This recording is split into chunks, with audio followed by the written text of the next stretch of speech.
वालेकुम, this is Mohammad Hashim Zia and you guys are watching mathematics by Hashim Zia. भाई आज की क्लास का आगाज करेंगे। आज की क्लास के अंदर हम लोग नस्ट के पेपर्स के लेक्चर नंबर 3 के ऊपर मूव कर रहे हैं।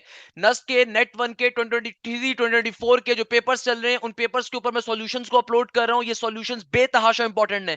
These are the extremely important lectures for you guys. उसके पीछे लॉजिक क्या है बेटा मैं एक्सप्लेन कर देता हूं कि नस्ट का टेस्ट अब कंप्यूटराइज्ड टेस्ट होता है। तो ऑब्वियसली नस्ट ने अपने सॉफ्टवेयर प्रिपेयर किए हुए हैं जिन सॉफ्टवेयर के अंदर हजारों क्वेश्चन फीड हुए हुए हैं। तो जब आप नस्ट के एग्जाम हॉल में जाके बैठते हो, अपने पेपर को स्टार्ट करते हो, कंप्यूटर पे जाके अपना पासवर्ड और अपना आईडी लॉगिन करते हो, तो भाई नस्ट का जो सॉफ्टवेयर होता है वो उन हजारों क्वेश्चंस में से कोई से भी 80 क्वेश्चन शफल करके आपके सामने फेंक देता है। अब it can be a difficult thing, it can be a normal thing for you. अगर आप अच्छी तैयारी करोगे तो आपके लिए ऑब्वियसली आसान होंगे, बट अगर आपने अच्छी तैयारी करी मगर वो क्वेश्चन शफल हो के ऐसे आगे जो मुश्किल थे या वो टॉपिक से आगे जो आपने छोड़ दिए थे, तो ऑब्वियसली आपके लिए मसला हो सकता है। ऑल्दो मैंने नस के तमाम लेक्चर्स अपलोड करे मैं फ्री ऑफ कॉस्ट मैथ्स की अपनी प्लेलिस्ट के अंदर, आईक्यू के तमाम लेक्चर्स डाले हुए हैं, but still these videos will be the saviour for you guys. उसके पीछे लॉजिक क्या है कि बेटा देखो ये वो तमाम पेपर्स जो मैं सॉल्व करवा रहा हूं, ये वो तमाम पेपर्स जो नस के कंप्यूटर के अंदर फीड हुए हुए हैं, और इससे क्या होगा जब आप नस का एग्जाम दे रहे हो तो ऑब्वियसली इन्हीं क्वेश्चन में से पेपर ये क्वेश्चन रिपीट हो रहे होंगे। क्योंकि देखो बच्चा क्या करता है, जब बच्चा जाके टेस्ट देता है तो टेस्ट देने के बाद आके हमसे अपना एक्सपीरियंस शेयर करता है,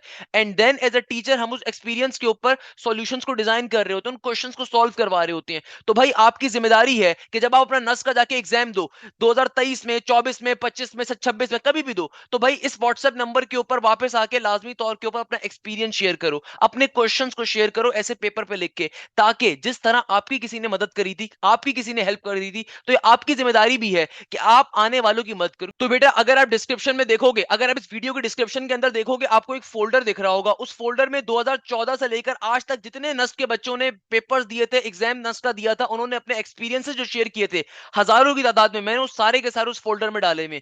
these are the extremely important question है ना भाई। तो हमेशा याद रखो, पहले लेक्चर्स को लो, उसके बाद हमेशा पास्ट पेपर्स को सॉल्व करने के ऊपर जाओ।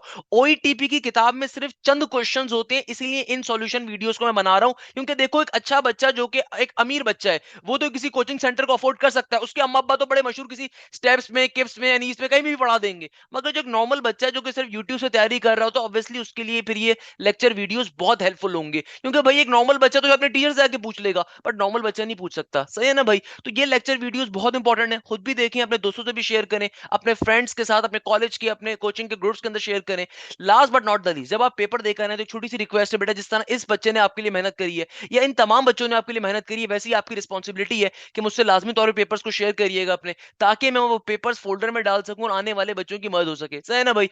तो आइए चलते हैं क्वेश्चन की जानिब। सबसे पहले नंबर के ऊपर देखते हैं भाई क्वेश्चन क्या आ रहा है। सबसे पहले नंबर के ऊपर बहरहाल ये तो आईक्यू का एक क्वेश्चन आ रहा है यार। कौन सा क्वेश्चन आ रहा है आईक्यू के ऊपर? भाई आईक्यू के ऊपर मैंने 4 लेक्चर्स अभी तक डाले हुए हैं। चारों लेक्चर्स जो है ना ये नस्ट के पास पेपर्स के ऊपर लिए गए हैं, फास्ट के पास पेपर्स के ऊपर लिए गए हैं। अगर आप सिर्फ वो 4 लेक्चर्स करके चले जाओगे, लेक्चर 1, लेक्चर 2, लेक्चर 3, लेक्चर 4, आप आईक्यू के सेक्शन के अंदर पूरे नंबर ले सकते हो, इसकी मैं गारंटी आपको देता हूं। इस क्वेश्चन के अंदर देख लो भाई, सिंपल सीरीज चल रही है, मुझे साफ तौर पे देख रहे हैं। आंसर तो मैं नहीं बताऊंगा बेटा, सिंपल सी बात है, इस क्वेश्चन का एटलीस्ट नहीं बताऊंगा आईक्यू वाले का। इस क्वेश्चन के अंदर एक सिंपल सीरीज चल रही है आपके पास दो। सिंपल तरीके से अगर आप देखोगे एक दूसरे का मल्टीपल आ रहा है, तो तीसरा नंबर आप इजीली फाइंड कर सकते हो। 2 की बेसिक सीरीज हमारे पास मूव ऑन कर रही है। अच्छा, नेक्स्ट के अंदर एंटोनियम पूछा हुआ है, ऑब्वियसली इंग्लिश वगैरह तो आप देख ही लोगे ना। अच्छा, थर्ड नंबर के ऊपर क्वेश्चन क्या आ रहा है? एग्जामिनर कह रहा है triangle has the vertices this this this, तो वो ट्राइंगल राइट एंगल ट्राइंगल होगा, आइसोसेलेस होगा, राइट एंगल ट्राइंगल होगा। ये क्वेश्चन मैथ्स के अंदर बड़ा इंपॉर्टेंट है, तो मैंने ज्योमेट्री के अंदर भी इस तरह के कॉन्सेप्ट को क्लियर करवाया था कि आपको एक ट्राइंगल गिवन है। आपको क्या गिवन है बेटा? यहाँ पे क्वेश्चन में ट्राइंगल गिवन है। एग्जामिनर ने आपको उस ट्राइंगल के 3 वर्टिसेस दिए में, एक गिवन है 0,0, दूसरा गिवन है 0,3, और तीसरा गिवन है हमारे पास 4,0। तो भाई देखो, राइट एंगल ट्राइंगल की एक कंडीशन होती है। मैं वैसे एक शॉर्टकट पहले बता देता हूं और फिर मैं आपको एक साइड एंगल साइड का रूल भी पढ़ा देता हूं कि आपको एक बात मालूम है बेटा, राइट एंगल ट्राइंगल दुनिया के अंदर कोई भी ट्राइंगल आपके उसको वर्टिसेस अगर आपको दे दिए जाए और आपसे एग्जामिनर पूछे कि आया ये ट्राइंगल राइट एंगल ट्राइंगल है या नहीं है, तो हमेशा अपने पास एक कंडीशन नोट डाउन कर लो कि राइट एंगल ट्राइंगल की एक कंडीशन होती है विद रिस्पेक्ट टू वर्टिसेस।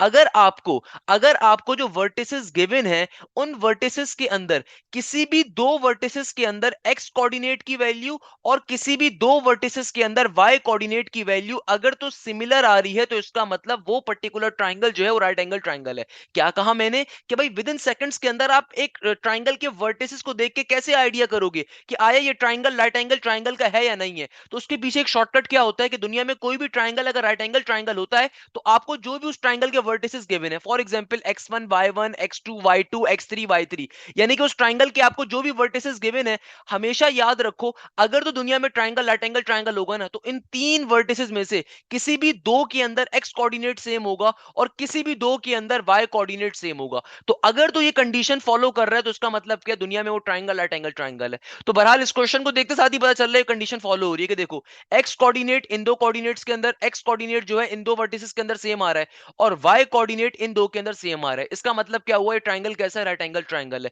एक कंडीशन तो ये हो गई। वह तरीके से एक तो क्वेश्चन ये सॉल्व हो गया। क्या कहा मैंने, दोबारा रिपीट कर देता हूं। देखो दुनिया के अंदर कभी भी आपको एक ट्राइंगल के अगर तीन वर्टिसेस गिवन और आपसे एग्जामिनर कहता है कि बताइए ये ट्राइंगल राइट एंगल ट्राइंगल है या नहीं है। फॉर एग्जांपल ये क्वेश्चंस पेपर में बहुत आते हैं। लेट सपोज मैं आपसे कहता हूं कि मेरे पास एक क्वेश्चन आ जाता है 2,3, आगे एग्जामिनर कह देता है 4,3 और आगे एग्जामिनर मुझसे कह देता है 2,6। एग्जामिनर कहते हैं बताइए ये ट्राइंगल राइट एंगल ट्राइंगल को रिप्रेजेंट कर रहा है नहीं कर रहा। देखो विद इन सेकंड्स के अंदर आप सॉल्व कर सकते हो। ये विद इन सेकंड्स वाले क्वेश्चन होते हैं। हमेशा याद रखो अगर आपको एक ट्राइंगल के तीन वर्टिसेस गिवन है तो हाउ यू विल फाइंड कि वो ट्राइंगल राइट एंगल ट्राइंगल है या नहीं है, by looking at this concept कि भाई अगर उस ट्राइंगल के आपको तीनों वर्टिसेस गिवन है तो हमेशा देखो क्या उस ट्राइंगल के तीनों वर्टिसेस के अंदर से किसी भी दो वर्टिसेस के अंदर एक्स कोऑर्डिनेट की वैल्यू सेम आ रही है, बिल्कुल आ रही है। क्या किसी भी पर्टिकुलरली दो वर्टिसेस में वाई कोऑर्डिनेट की वैल्यू भी सेम आ रही है, बिल्कुल आ रही है। इसका मतलब राइट एंगल ट्राइंगल है। अच्छा बहुत दफा एक दफा एक क्वेश्चन ये भी गिवन था 1,1 2,2 3,3। एग्जामिनर कहता है बताओ ये राइट एंगल ट्राइंगल है या नहीं है। बेटा राइट एंगल ट्राइंगल नहीं है। क्यों नहीं है, क्योंकि देखो किसी भी दो वर्टिसेस के अंदर एक्स कोऑर्डिनेट सेम थोड़ी है, किसी भी दो कोऑर्डिनेट्स के अंदर वाई कोऑर्डिनेट सेम थोड़ी है। तो it is not the vertices of right angle triangle. ये कुछ भी हो सकता है, राइट एंगल ट्राइंगल कम से कम नहीं होगा, सही है ना भाई। नहीं तो आप जल्दी से बना के भी वैसे तो चेक कर सकते हो, अदरवाइज ये शॉर्टकट बड़े काम की है। अच्छा इस कॉन्सेप्ट के ऊपर एक क्वेश्चन और आता है। देखो मुझसे अगर पढ़ रहे हो ना, मैं साथ साथ आपको नस के वो तमाम क्वेश्चन भी बताता रहता हूं जो रिसेंटली मेरी नजरों के सामने से गुजरे थे। एक क्वेश्चन अक्सर नस में भी आता है, आईबी में भी आता है, लम्स में भी आता है, जीआई क्या यूटी में भी आता है कि एग्जामिनर जो है ना आपको किसी भी ट्राइंगल्स की साइड लेंथ को दे देगा। एग्जामिनर आपको क्या करता है, ट्राइंगल्स की साइड लेंथ को दे देगा और आपसे कहेगा कि बताओ ये जो साइड लेंथ्स हैं ये कोई ट्राइंगल फॉर्म भी हो रहा है कि नहीं हो रहा। यानी कि एग्जामिनर आपको तीन डिस्टेंसेस दे देगा और आपसे कहेगा कि भाई बताओ ये तीन साइड लेंथ्स के ऊपर कोई ट्राइंगल फॉर्म हो सकता है नहीं हो सकता। अब बहुत सारे बच्चों को समझ में नहीं आता कि इस क्वेश्चन को सॉल्व कैसे किया जाए, इस क्वेश्चन को सॉल्व कैसे करेंगे। देखो ये कॉन्सेप्ट कहलाता है थर्ड साइड इनइक्वालिटी कॉन्सेप्ट। क्या कहलाता है, थर्ड साइड इनइक्वालिटी कॉन्सेप्ट। कि भाई हमने किस शॉर्टकट के ऊपर इस क्वेश्चन को सॉल्व कर सकते हैं, थर्ड साइड इनइक्वालिटी कॉन्सेप्ट के ऊपर। एग्जामिनर कहता क्या है, एग्जामिनर कहता है कि भाई मैं तुम्हें एक ट्राइंगल के तीन साइड लेंथ दे रहा हूं। साइड लेंथ के मायने क्या होते हैं अगर किसी को नहीं पता मैं एक्सप्लेन कर देता हूं। देखो ये पहली वाली साइड लेंथ है, इसका मतलब क्या है, ये इस साइड की लेंथ आ रही है। ये दूसरी वाली साइड लेंथ है, इसका मतलब ये इस साइड की लेंथ है। ये तीसरी साइड लेंथ का मतलब क्या है, इस साइड की साइड लेंथ है। साइड लेंथ के मायने क्या होते हैं, लेट्स सपोज ये वर्टेक्स ए है तो वर्टेक्स ए के अपोजिट जो साइड होती है ना मेरा बेटा, उस साइड की लेंथ। वर्टेक्स बी अगर यहाँ पे है तो वर्टेक्स बी के अपोजिट वाली साइड की जो साइड लेंथ होती है उसको बी की साइड लेंथ कहते हैं। और देखो वर्टेक्स सी अगर यहाँ पे है तो वर्टेक्स सी के अपोजिट साइड जो है उसकी जो लेंथ कहलाएगी वो साइड लेंथ सी कहलाएगी, सही है ना। तो एग्जामिनर देखो क्वेश्चन क्या पूछता है, एग्जामिनर पूछता है कि यार अगर ये एक ट्राइंगल की तीन साइड्स आ रही हैं तो बताओ ये ट्राइंगल है भी या नहीं है। यानी कि एग्जामिनर आपसे कह देगा बताओ ये साइड है भी या नहीं है। तो सॉल्व करने का तरीकेकार क्या होता है, ऐसे क्वेश्चन को सॉल्व करने की भी एक शॉर्टकट होता है। अगेन मैथफ्लिक्स शॉर्टकट है, मैथफ्लिक्स शॉर्टकट।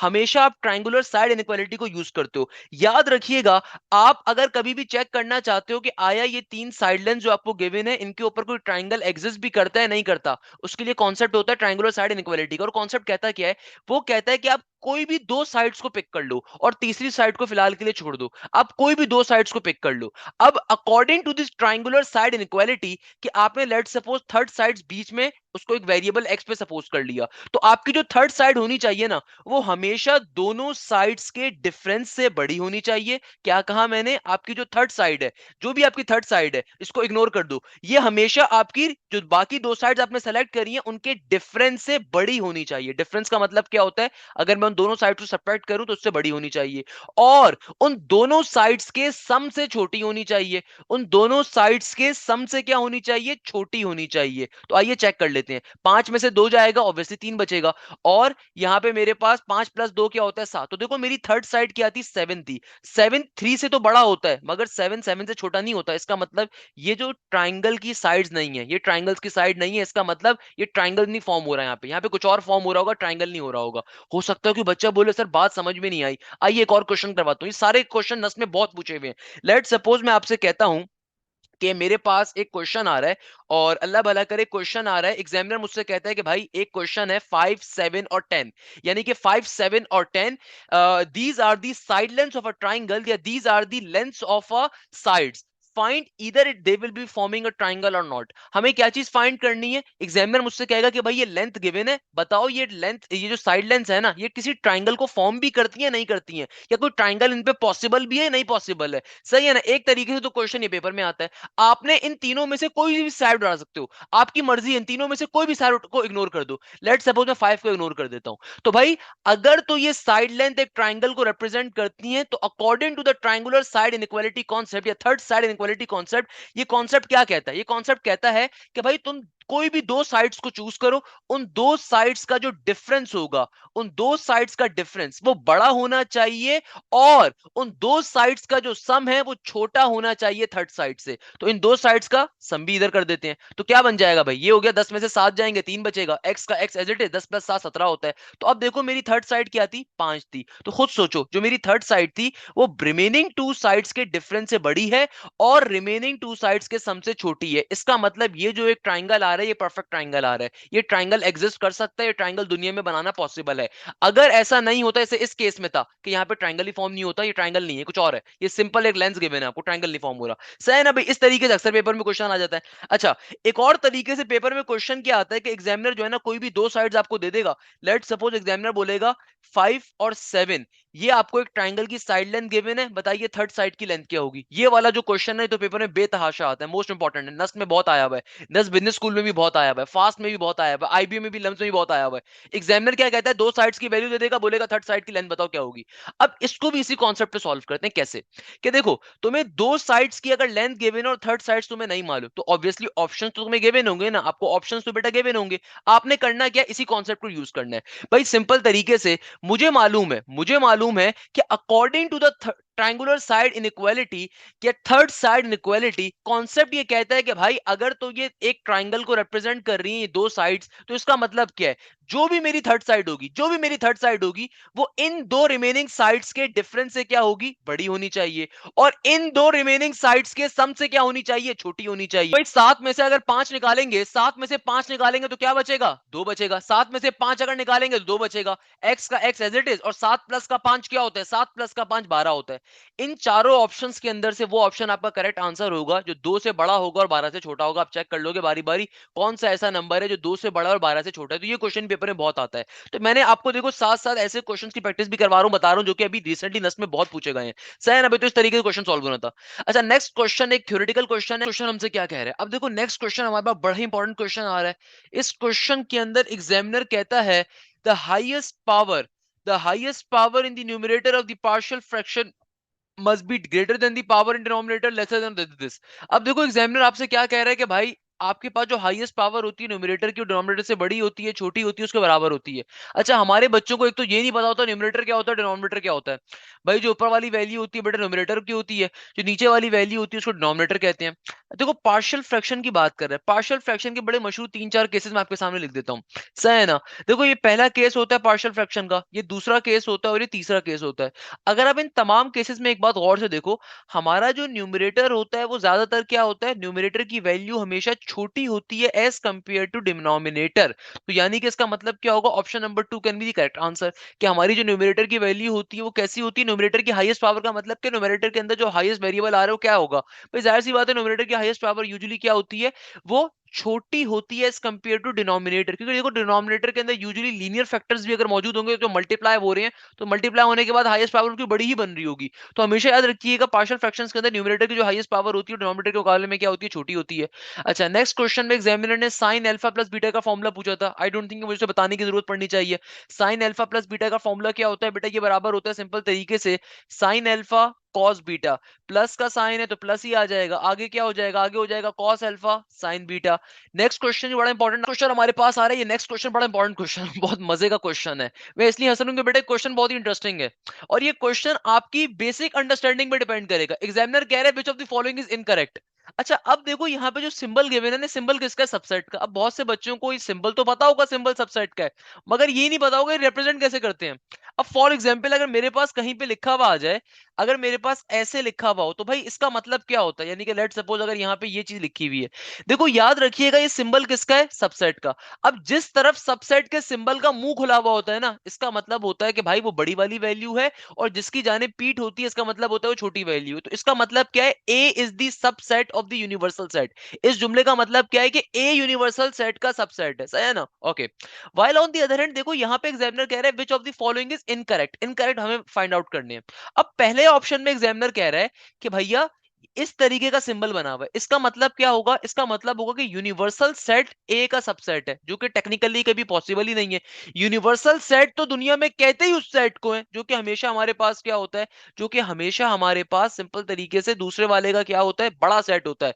तो भाई यूनिवर्सल सेट हमेशा क्या होना चाहिए, बड़ा सेट होता है। और ए ऑब्वियसली या बी या सी सबसेट्स होते हैं, छोटे सेट्स होंगे, अगर इक्वल भी हैं तो इक्वल सबसेट भी हो सकता है, प्रॉपर सबसेट जिसको हम कहते हैं, मगर उसके अंदर भी सिंबल डिफरेंट बनना चाहिए था। सेम देखो दूसरे वाले के अंदर क्या हो रहा है, एग्जामिनर कह रहा है कि भाई तुम्हारे पास जो नल सेट है ना, नल सेट बड़ा सेट है और ए छोटा है, क्योंकि लिखा हुआ क्या है, देखो इस क्वेश्चन को पढ़ोगे कैसे, इसको कैसे, एग्जामिनर क्या कह रहा है कि भाई तुम्हारे पास यहाँ पे क्या हो रहा है, यहाँ पे हमारे पास जो नल सेट है ना वो यूनिवर्स बड़ा सेट है और ए छोटा है। तो इसको पढ़ेंगे कैसे कि A is the subset of the null set, which is again technically not possible.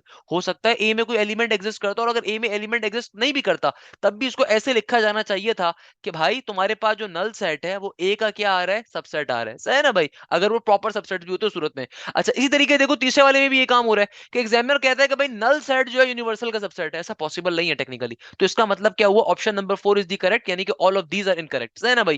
तो ये सॉल्व हो गया। अच्छा, नेक्स्ट क्वेश्चन के अंदर अगेन ये क्वेश्चन मैंने आपको सॉल्व करवाया हुआ है, n combination 5 is equal to n combination 3, तो बताइए n की वैल्यू क्या होगी। अब ये क्वेश्चन अक्सर पेपर्स के अंदर पूछा जाता है, n combination 5 is equal to n combination 3, तो बताइए n की वैल्यू क्या होगी। हमेशा याद रखिएगा ये हमारे पास सिंपल कॉम्बिनेशन का एक थ्योरम होता है कि दुनिया में कभी भी दो कॉम्बिनेशन अगर इक्वल टू के आमने सामने आ रहे हैं और आपको n की वैल्यू फाइंड करनी है, तो n की वैल्यू किसके बराबर होगी, n की वैल्यू बराबर होगी R1 प्लस R2 के, यानी कि देखो R1 प्लस R2 के, तो किसके बराबर होगी 5 प्लस 3 के, 5 प्लस का 3 क्या हो जाएगा 8 के बराबर। तो n की वैल्यू किसके बराबर होगी बेटा, 8 के बराबर होगी। बेसिक कॉन्सेप्ट है, बेसिक थ्योरम है हमारे पास कॉम्बिनेशंस के टॉपिक का। क्लियर है भाई ये बात, तो आगे मूव कर लेते हैं। हमारा देखो नेक्स्ट क्वेश्चन के अंदर एग्जामिनर ने एक फैक्टोरियल बेस्ड क्वेश्चन गिवन है। अच्छा, ये क्वेश्चन यहाँ पे क्लियर नहीं है, एग्जामिनर यहाँ पे क्या कह रहा था, बच्चे ने तो भाई अच्छी बात है हमसे क्वेश्चन शेयर कर लिया, तो मैं आपको क्वेश्चन सॉल्व करवा देता हूँ। क्वेश्चन आया हुआ क्या होगा, ये क्वेश्चन आया हुआ होगा भाई 13 factorial into 12 factorial into 11 factorial, और नीचे डिवीजन के अंदर क्या मौजूद था, 3 factorial into 2 factorial into 11 factorial, सही है ना। तो आपके पास ये क्वेश्चन पेपर में आया है, आपके पास आ रहा है ना बेटा, ये क्वेश्चन टाइम टेकिंग क्वेश्चन है। तो भाई टाइम टेकिंग क्वेश्चन को कभी भी पेपर के अंदर पहले अटेम्प्ट नहीं करना। ये क्यों टाइम टेकिंग है मैं आपको एक्सप्लेन कर देता हूँ बेटा, इसके अंदर बहुत लंबा काम करना पड़ जाएगा। अगर तो ये क्वेश्चन पेपर में आया था, यही क्वेश्चन जो कि मुझे यहाँ पे दिख रहा है बच्चे ने यही क्वेश्चन लिख के दिया हुआ है, तो अगर तो ये क्वेश्चन आया था पेपर में तो ये काफी टाइम टेकिंग क्वेश्चन है। तो इस क्वेश्चन को फिर आपने छोड़ देना है फिलहाल के लिए, और लास्ट में जाके जो आपका टाइम बच रहा है उसको सिंप्लीफाई करना है, सही है ना। कैसे सॉल्व करेंगे इस क्वेश्चन को मैं अगेन एक्सप्लेन कर देता हूं। देखो फैक्टोरियल बेस्ड क्वेश्चन को सॉल्व करना मुश्किल नहीं होता। फॉर एग्जांपल अगर मेरे पास इस तरह का क्वेश्चन आ जाए 13 factorial divided by 12 into 11 factorial, let suppose मेरे पास इस तरह का क्वेश्चन पेपर में आ जाए, ये क्वेश्चन भी नस्ट में आया हुआ है, तो भाई ऐसे क्वेश्चन को फैक्टोरियल बेस्ड क्वेश्चन को सॉल्व कैसे करते हैं, आप हमेशा देखते हो ऊपर और नीचे में से फैक्टोरियल में से कौन सी वाली वैल्यू बड़ी आ रही है, तो उस वैल्यू को मैं एक्सपेंड करवाता हूं। अब देखो फैक्टोरियल ओपन कैसे होता है, ये ओपन होगा 13 इंटू 12 और इंटू 11, 11 फैक्टोरियल पे ले जाकर रोक दूंगा, और नीचे देखो क्या मौजूद था, 11 फैक्टोरियल मौजूद था, इस 11 फैक्टोरियल से 11 फैक्टोरियल कट गया, इस 12 से 12 कट जाएगा, सिंपल आंसर क्या आ गया क्वेश्चन का, 13 आ गया। तो बहुत दफा फैक्टोरियल के क्वेश्चन ऐसे आते हैं। या फिर आपके पास वेरिएबल बेस्ड फैक्टोरियल के क्वेश्चन भी पेपर में आपको बहुत मिलेंगे। लेट सपोज पेपर में मिल जाएगा आपको n factorial divided by n minus one factorial, या फिर पेपर के अंदर आ जाएगा हमारे पास n प्लस का one factorial divided by n minus का वन फैक्टोरियल। ये क्वेश्चन तो बेटा हिफ्स करके चले जाओ, ये क्वेश्चन इतना पेपर के अंदर आता है।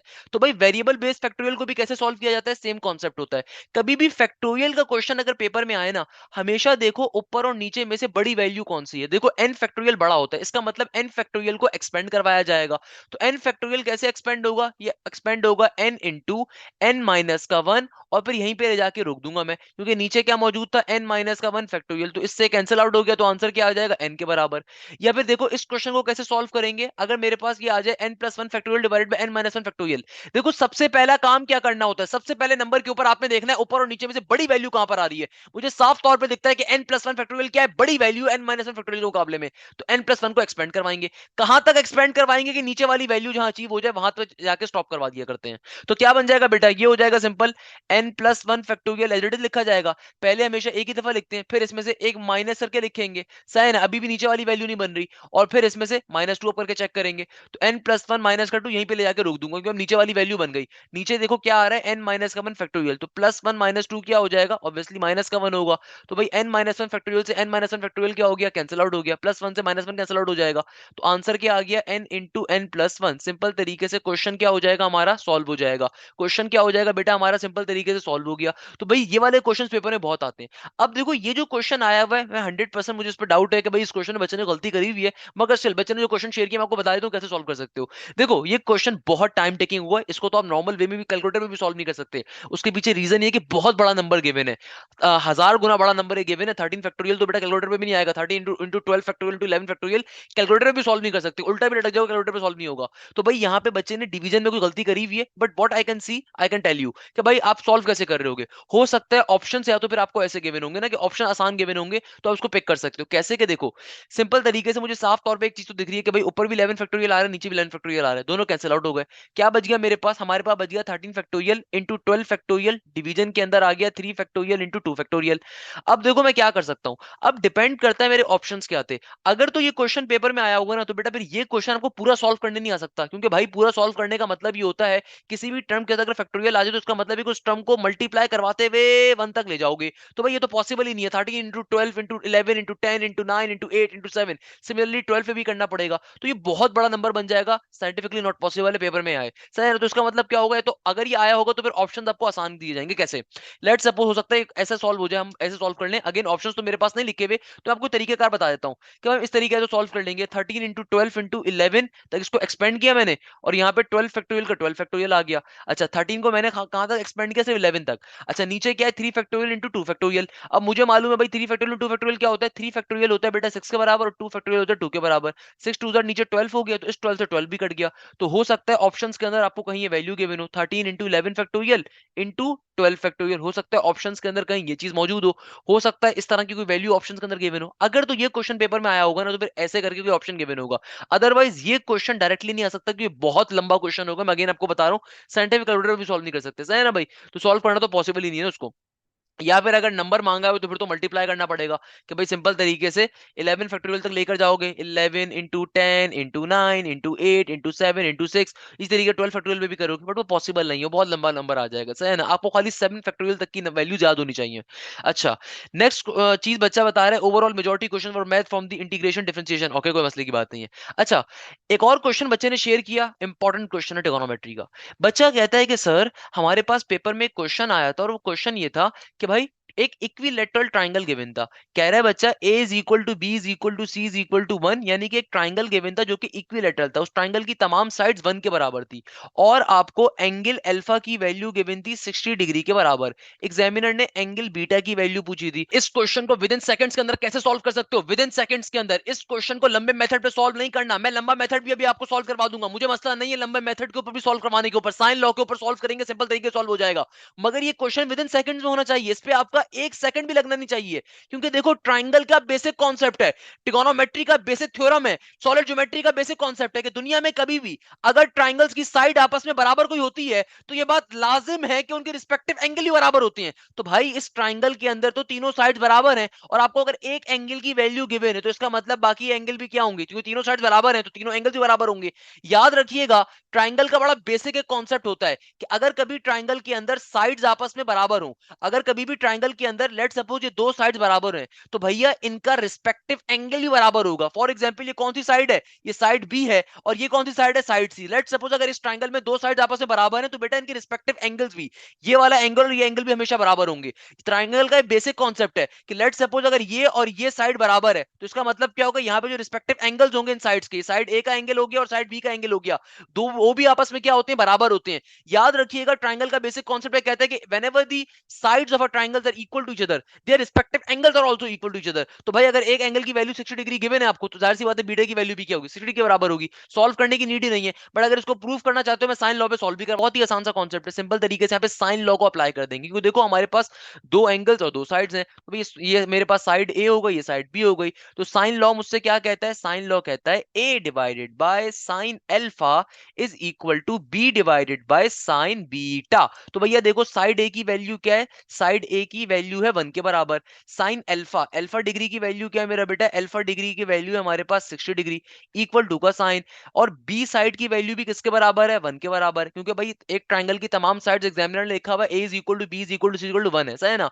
अब मुझे क्या निकालना है, मुझे बीटा का एंगल निकालना है, बहुत इजीली निकल आएगा। कैसे कि भाई देखो ये दोनों टर्म्स यहाँ पे डिवाइड हो रही है, ऊपर जाके क्या हो जाएंगी, अगर रेसिप्रोकेट करके लिखें, या इसको ऐसे देख लो भाई, ये साइन बीटा यहाँ पे डिवाइड हो रहा है, वहां के मल्टीप्लाई हो जाएगा।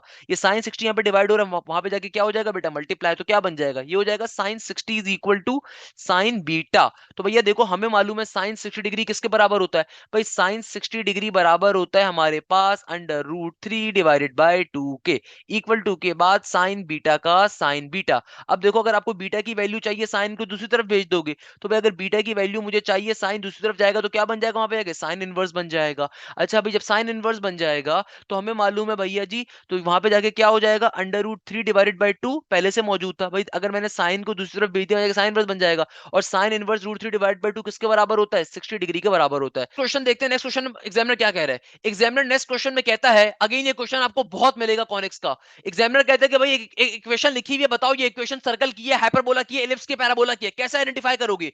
भाई बहुत सिंपल है, देखो सबसे पहले नंबर के ऊपर हमेशा एक काम किया करो। वैसे ऑल्दो यार विद इन सेकंड्स में भी इस क्वेश्चन को सॉल्व करवा सकता हूं मैं तो आपको। भाई मैंने आपको कॉनिक्स का टॉपिक पढ़ाया था, मैंने आपको इन चारों की कंडीशंस पढ़ाई हुई है। अगर किसी बच्चे ने पहली दफा मेरे लेक्चर को ले रहा है बेटा, मैं दोबारा रिपीट कर देता हूं।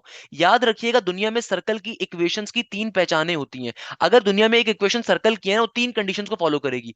पहली कंडीशन ये होगी कि उस इक्वेशन के अंदर एक्स स्क्वायर और वाई स्क्वायर दोनों का होना कंपलसरी है। एक्स स्क्वायर और वाई स्क्वायर दोनों का होना कंपलसरी, मैं कॉमा लगा देता हूं कि भाई अगर दुनिया में कभी भी सर्कल की इक्वेशन होगी ना, वो तीन कंडीशंस को फॉलो करती है। पहली कंडीशन क्या है, एक्स स्क्वायर वाई स्क्वायर का होना कंपलसरी है। दूसरी कंडीशन ये होती है कि दोनों का सेम साइंस का होना जरूरी है, दोनों के जो साइंस होंगे ना एक्स स्क्वायर और वाई स्क्वायर के, वो हमेशा सिमिलर होने चाहिए। और तीसरी कंडीशन ये होती है कि दोनों के कोफिशिएंट्स भी सेम होने चाहिए, यानी कि एक्स स्क्वायर के साथ जो नंबर लिखा होगा वही नंबर वाई स्क्वायर के साथ होना चाहिए। अगर 2 लिखा हुआ है दोनों के साथ 2 होगा, अगर 3 लिखा है दोनों का 3 होगा, यानी कि दोनों के कोफिशिएंट्स भी क्या होने चाहिए, सिमिलर होने चाहिए। तो दुनिया में अगर कोई इक्वेशन सर्कल की होगी उसके तीन बेसिक बेनिफिट्स होती हैं, तीन बेसिक कंडीशंस होती हैं, अगर ये फुलफिल होंगी तभी इक्वेशन सर्कल की है। देन हमारे पास आता है पैराबोला। याद रखिएगा पैराबोला की कंडीशन सिर्फ एक ही होती है। दुनिया में कोई भी इक्वेशन अगर पैराबोलिक है ना, तो याद रखिएगा पैराबोलिक इक्वेशन होती है आपके पास, उस इक्वेशन के अंदर एक्स स्क्वायर या वाई स्क्वायर कोई एक चीज एग्जिस्ट करती होगी। पैराबोला की इक्वेशन की खास बात क्या होती है कि एक्स स्क्वायर और वाई स्क्वायर में से कोई एक चीज एग्जिस्ट करती होगी, बाकी एक्स वाई जो भी हो, मगर एक्स स्क्वायर और वाई स्क्वायर में से कोई एक चीज सिर्फ एग्जिस्ट कर सकती है, कभी भी दो नहीं कर सकती। सही है ना, अभी पैराबोला की इक्वेशन कंडीशन ही होती है। अच्छा देन हमारे पास आता है इलिप्स। अगेन इलिप्स चूंकि सर्कल का छोटा भाई होता है, तो इलिप्स की भी तीन कंडीशन होती हैं। इलिप्स की पहली दो कंडीशन सेम सर्कल वाली होती हैं कि देखो अगर दुनिया में कोई इक्वेशन इलिप्स की है ना, तो उसके पास भी लाजिम है कि एक्स स्क्वायर भी आना चाहिए, वाई स्क्वायर भी होना चाहिए। यानी कि अगर दुनिया में कोई इक्वेशन इलिप्स की है तो उसके पास एक्स स्क्वायर भी होना चाहिए, वाई स्क्वायर भी होना चाहिए। दूसरे नंबर के ऊपर सबसे इंपॉर्टेंट बात कि भाई उनके साइंस भी सिमिलर होने चाहिए। यानी कि दुनिया में अगर कोई इक्वेशन इलिप्स की है तो भाई उसके पास एक्स स्क्वायर वाई स्क्वायर भी होना चाहिए, और दोनों के साइंस जो है ना, यानी कि दोनों या तो पॉजिटिव में होंगे, दोनों नेगेटिव के अंदर होंगे, साइंस सिमिलर होने चाहिए। सही है ना? मगर तीसरी कंडीशन देखो, ये दोनों कंडीशन तो सर्कल वाली ही थी। तीसरी कंडीशन इलिप्स की डिफरेंट होती है। वो क्या होती है कि भाई एक्स स्क्वायर और वाई स्क्वायर के जो कोफिशिएंट होते हैं वो हमेशा डिफरेंट होने चाहिए, वो कभी भी सिमिलर नहीं हो सकते। क्योंकि देखो अगर सिमिलर होंगे तो गोलाई में सर्कल बन जाएगा। और इलिप्स क्या होता है? इलिप्स ऐसी शेप होती है। सही है ना भाई? तो इलिप्स और सर्कल में डिफरेंस क्या होता है कि इलिप्स जो होता है वो सर्कल एक तरीके का होता है, मगर उसके अंदर लेंथ का खाली डिफरेंस होता है कि एक तरफ की लेंथ बड़ी होती है, एक तरफ की छोटी होती है ना, मेजर एक्सिस माइनर एक्सिस को हम कह रहे होते हैं। तो कहने का मकसद क्या है कि इलिप्स की जो दो कंडीशन होती है वो सेम सर्कल वाली होती है। खाली डिफरेंस कहां पे होता है कि जो एक्स स्क्वायर और वाई स्क्वायर के कोफिशिएंट्स होंगे ना वो हमेशा डिफरेंट होने चाहिए, सिमिलर नहीं होने चाहिए बस। अच्छा, इसी तरीके से हमारे पास देन आता है हाइपरबोला। हाइपरबोला की भी तीन कंडीशंस हैं। हाइपरबोला की कंडीशंस क्या होती है? अगर दुनिया में कोई इक्वेशन हाइपरबोला की है ना, तो बेटा पहली कंडीशन ये होती है उसके पास x square y square again compulsory होना ही होना चाहिए। X square y square compulsory है। दूसरे नंबर के ऊपर जो सबसे इंपॉर्टेंट कंडीशन है, अगर मैं तीसरी कंडीशन ना भी लिखूं तो चलेगा, मगर दूसरी कंडीशन सबसे इंपॉर्टेंट है, वो ये होती है कि एक्स स्क्वायर और वाई स्क्वायर के जो साइंस हैं वो डिफरेंट होने चाहिए। यानी कि एक्स स्क्वायर और वाई स्क्वायर इक्वेशन में एग्जिस्ट तो करेंगे, मगर दोनों के डिफरेंट साइन होंगे, यानी कि एक पॉजिटिव एक नेगेटिव, एक नेगेटिव एक पॉजिटिव। कभी भी सेम साइन की इक्वेशन हाइपरबोला की नहीं हो सकती। ये बात जहन में रखिएगा। तो बेटा अगर तुम्हें चार चीजें अपने जहन में तुमने बिठा ली ना, और अगर तुमने मुझसे कॉनिक्स पढ़े हुए हैं, मैंने बाय द वे कॉनिक्स इतने डिटेल में पढ़ाए हैं, इजीली क्लियर कर सकते हो। There more than important things. मैं अक्सर देखता हूं बच्चों का शिकवा, मैं डिफरेंट प्लेटफॉर्म्स के ऊपर देख रहा होता हूं, मैं अक्सर बच्चों से रिव्यूज लेता हूं, तो मैं एक शिकवा देखता हूं, सर वो आपकी वीडियो की लेंथ बड़ी है। तो बेटा मेरे प्यारे बच्चे, मुझे एक बात बताओ, तुम्हें क्या लगता है क्या तुम नस का टेस्ट सिर्फ 10 मिनट में क्लियर कर सकते हो? नहीं कर सकते। क्या 10 मिनट की वीडियो पढ़ के क्लियर कर लोगे? नहीं कर लोगे। बेटा आप किसी भी मशहूर कोचिंग सेंटर में जाओगे ना, किप्स के अंदर जाओगे, आप अनीस में जाओगे, आप स्टेप्स में जाओगे, आप कहीं पे भी जाओगे, बेटा जो आपके माँ बाप के ये इतने सारे पैसे जाया करवाते हैं ना, 70-70 हजार रुपए लेते हैं, तो 70 हजार रुपए के जो लेक्चर्स वो देते हैं, मैंने वो सारे लेक्चर्स फ्री ऑफ कॉस्ट आपके लिए डाले हुए हैं। जिस जमाने में मैंने इंस्टीट्यूट के लिए पढ़ाता था, तो बेटा ये इंस्टीट्यूट्स वाले आप लोगों से 60-60 हजार रुपए लेते हैं, तो वो लेने के बाद यही टॉपिक्स पढ़ाते हैं, वो ये पूरा कोर्स कंटेंट पढ़ाते हैं। तो नस का कोर्स कंटेंट बहुत डिटेल्ड होता है, तो मैंने वो सारी चीजें इसलिए कवर करवाई हुई हैं। तो ये जो लेक्चर्स आपके लिए अब पास पेपर्स के बना रहा हूँ, जो नेट वन के ऊपर बना रहा हूँ, ये पिछले सालों के ऊपर बना रहा हूँ, इसलिए बना रहा हूँ कि आपको इससे भी फायदा हो मेरा बेटा। बात समझ पा रहे हैं? मगर हमेशा याद रखो, पहले कंप्लीट लेक्चर को लो। जब तक लेक्चर नहीं लोगे तो आपको पता क्या चलेगा उस लेक्चर का टॉपिक क्या था, उसमें समझाया क्या, और उसके बाद में डिफरेंट क्वेश्चन सॉल्व करो, फिर पास पेपर से क्वेश्चन के ऊपर जाओ। हमेशा लेक्चर पहले लो, लेक्चर की कॉपी मेंटेन करो, और फिर साथ साथ पास पेपर से क्वेश्चन को सॉल्व करो, पास पेपर सॉल्व करो। ओईटीपी से कभी प्रैक्टिस मत करना। ओईटीपी में सिर्फ हर चैप्टर के 20-20 क्वेश्चन होते हैं, 30-30 क्वेश्चन होते हैं, उसके अलावा भी प्रैक्टिस करो। किप्स के अंदर से थोड़े से देखो, अनीस में देखो, तो स्टेप में देखो, किसी में भी देखो, स्टडी मटेरियल ड्राइव में डिस्क्रिप्शन में मिल जाएगी। 36 हजार किताबें मैंने डाली हुई हैं। तुम कोई भी किताब को फॉलो करो, एक दूसरे को चोरी कर रहे होते हैं लोग, मगर कहीं से भी करो, मगर खुदारा करो, इन कॉन्सेप्ट्स को कवर करो। बात समझ पा रहे हो मेरा प्यारा बेटा? तो ये जो टॉपिक मैंने आपको पढ़ाया ना, $1 बिलियन का टॉपिक है। अगर आप चाहते हो कि ई कैट के, एमडी कैट के, या बीएस के, आईबीए के, नस्ट के, फास्ट कैनेडी के बैच में एनरोल होना, तो 6500 रुपीज पूरे साल की फीस है, बहुत कम फीस है। आप चाहो तो मेरी यूट्यूब की प्लेलिस्ट से भी कवर कर सकते हो, नहीं तो मेरे बैच में भी आ सकते हो। सिंपल तरीके, दिसंबर के एंड के अंदर भी न्यू बैच स्टार्ट हो रहा है, नेट टू नेट 3 नेट 4 के लिए, आप उसमें एनरोल करवा सकते हो अपने आप को। अदरवाइज आप सिंपल मेरी प्लेलिस्ट को भी फॉलो करो, देयर मोर देन इंपॉर्टेंट। अब देखो, अब ये क्वेश्चन सॉल्व करना हमारे लिए बहुत ही आसान हो गया। तो भाई ये इक्वेशन किसको रिप्रेजेंट कर रही है? आंखें बंद करके बता सकते हैं, सर्कल को रिप्रेजेंट करिए। क्यों? क्योंकि देखो, नहीं सॉरी, अच्छा यहाँ पे इस इक्वेशन में क्या चीज आ रही है? अच्छा, इस इक्वेशन में एक गलती हुई हुई है। यहाँ पे देखो वाई स्क्वायर वाली वैल्यू गायब है, तो मैं एज्यूम कर सकता हूँ यहाँ पे 2y² होना चाहिए था। बट चलो मैं दोनों तरीकों से सॉल्व करवा देता हूँ। हो सकता है यहाँ पे वाई स्क्वायर एग्जिस्ट ही ना कर रहा हो। अगर तो यही क्वेश्चन आपका आ रहा है, अगर तो यही क्वेश्चन आपका आ रहा है ना पेपर के अंदर कि भाई 2x² प्लस का 2y प्लस का 2x प्लस का 2y, उस सूरत के अंदर ये पैराबोला की इक्वेशन है। क्योंकि पैराबोला की एक कंडीशन होती है कि एक्स स्क्वायर या वाई स्क्वायर में से कोई एक चीज एग्जिस्ट करनी चाहिए, और मुझे साफ दिख रहा है कि इस इक्वेशन में कहीं पे भी वाई स्क्वायर नहीं आ रहा। ऑल्दो मुझे दिख रहा है इस क्वेश्चन में हो सकता है गलती करी हो लिखने वाले ने, तो भैया हो सकता है ये क्वेश्चन ऐसे हो, 2x² प्लस का 2y² प्लस का 2x प्लस का 2y प्लस का 3 इक्वल टू 0। इस सूरत के अंदर इक्वेशन किसकी होगी? देखो एक्स स्क्वायर भी आ रहा है, वाई स्क्वायर भी आ रहा है, दोनों के सेम साइंस हैं, दोनों के सेम कोफिशिएंट। इसका मतलब अब की बारी में इक्वेशन सर्कल की होती। मगर यहाँ पे जब ये वाई स्क्वायर नहीं है, उस सूरत में पैराबोला की इक्वेशन होगी, क्योंकि पैराबोला की कंडीशन होती है एक्स स्क्वायर वाई स्क्वायर में से कोई एक चीज एग्जिस्ट होनी चाहिए। अच्छा चलो मैं एक क्वेश्चन और पूछ लेता हूँ, ये क्वेश्चन पेपर में बहुत आपको मिलेगा।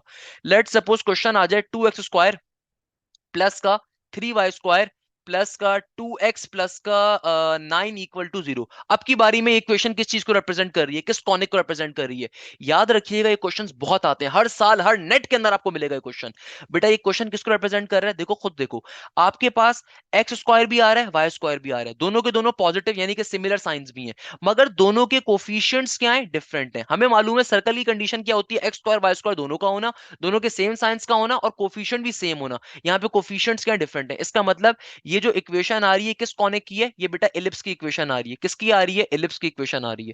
इसी तरीके से फॉर एग्जाम्पल अगर मेरे पास क्वेश्चन आ जाए 3x स्क्वायर माइनस का 3y स्क्वायर प्लस का 9 इक्वल टू 0, एग्जामिनर मुझसे कहते हैं बताइए ये किस कॉनिक की इक्वेशन आ रही है? तो भाई ये किस कॉनिक की इक्वेशन आ रही है मेरा प्यारा बेटा?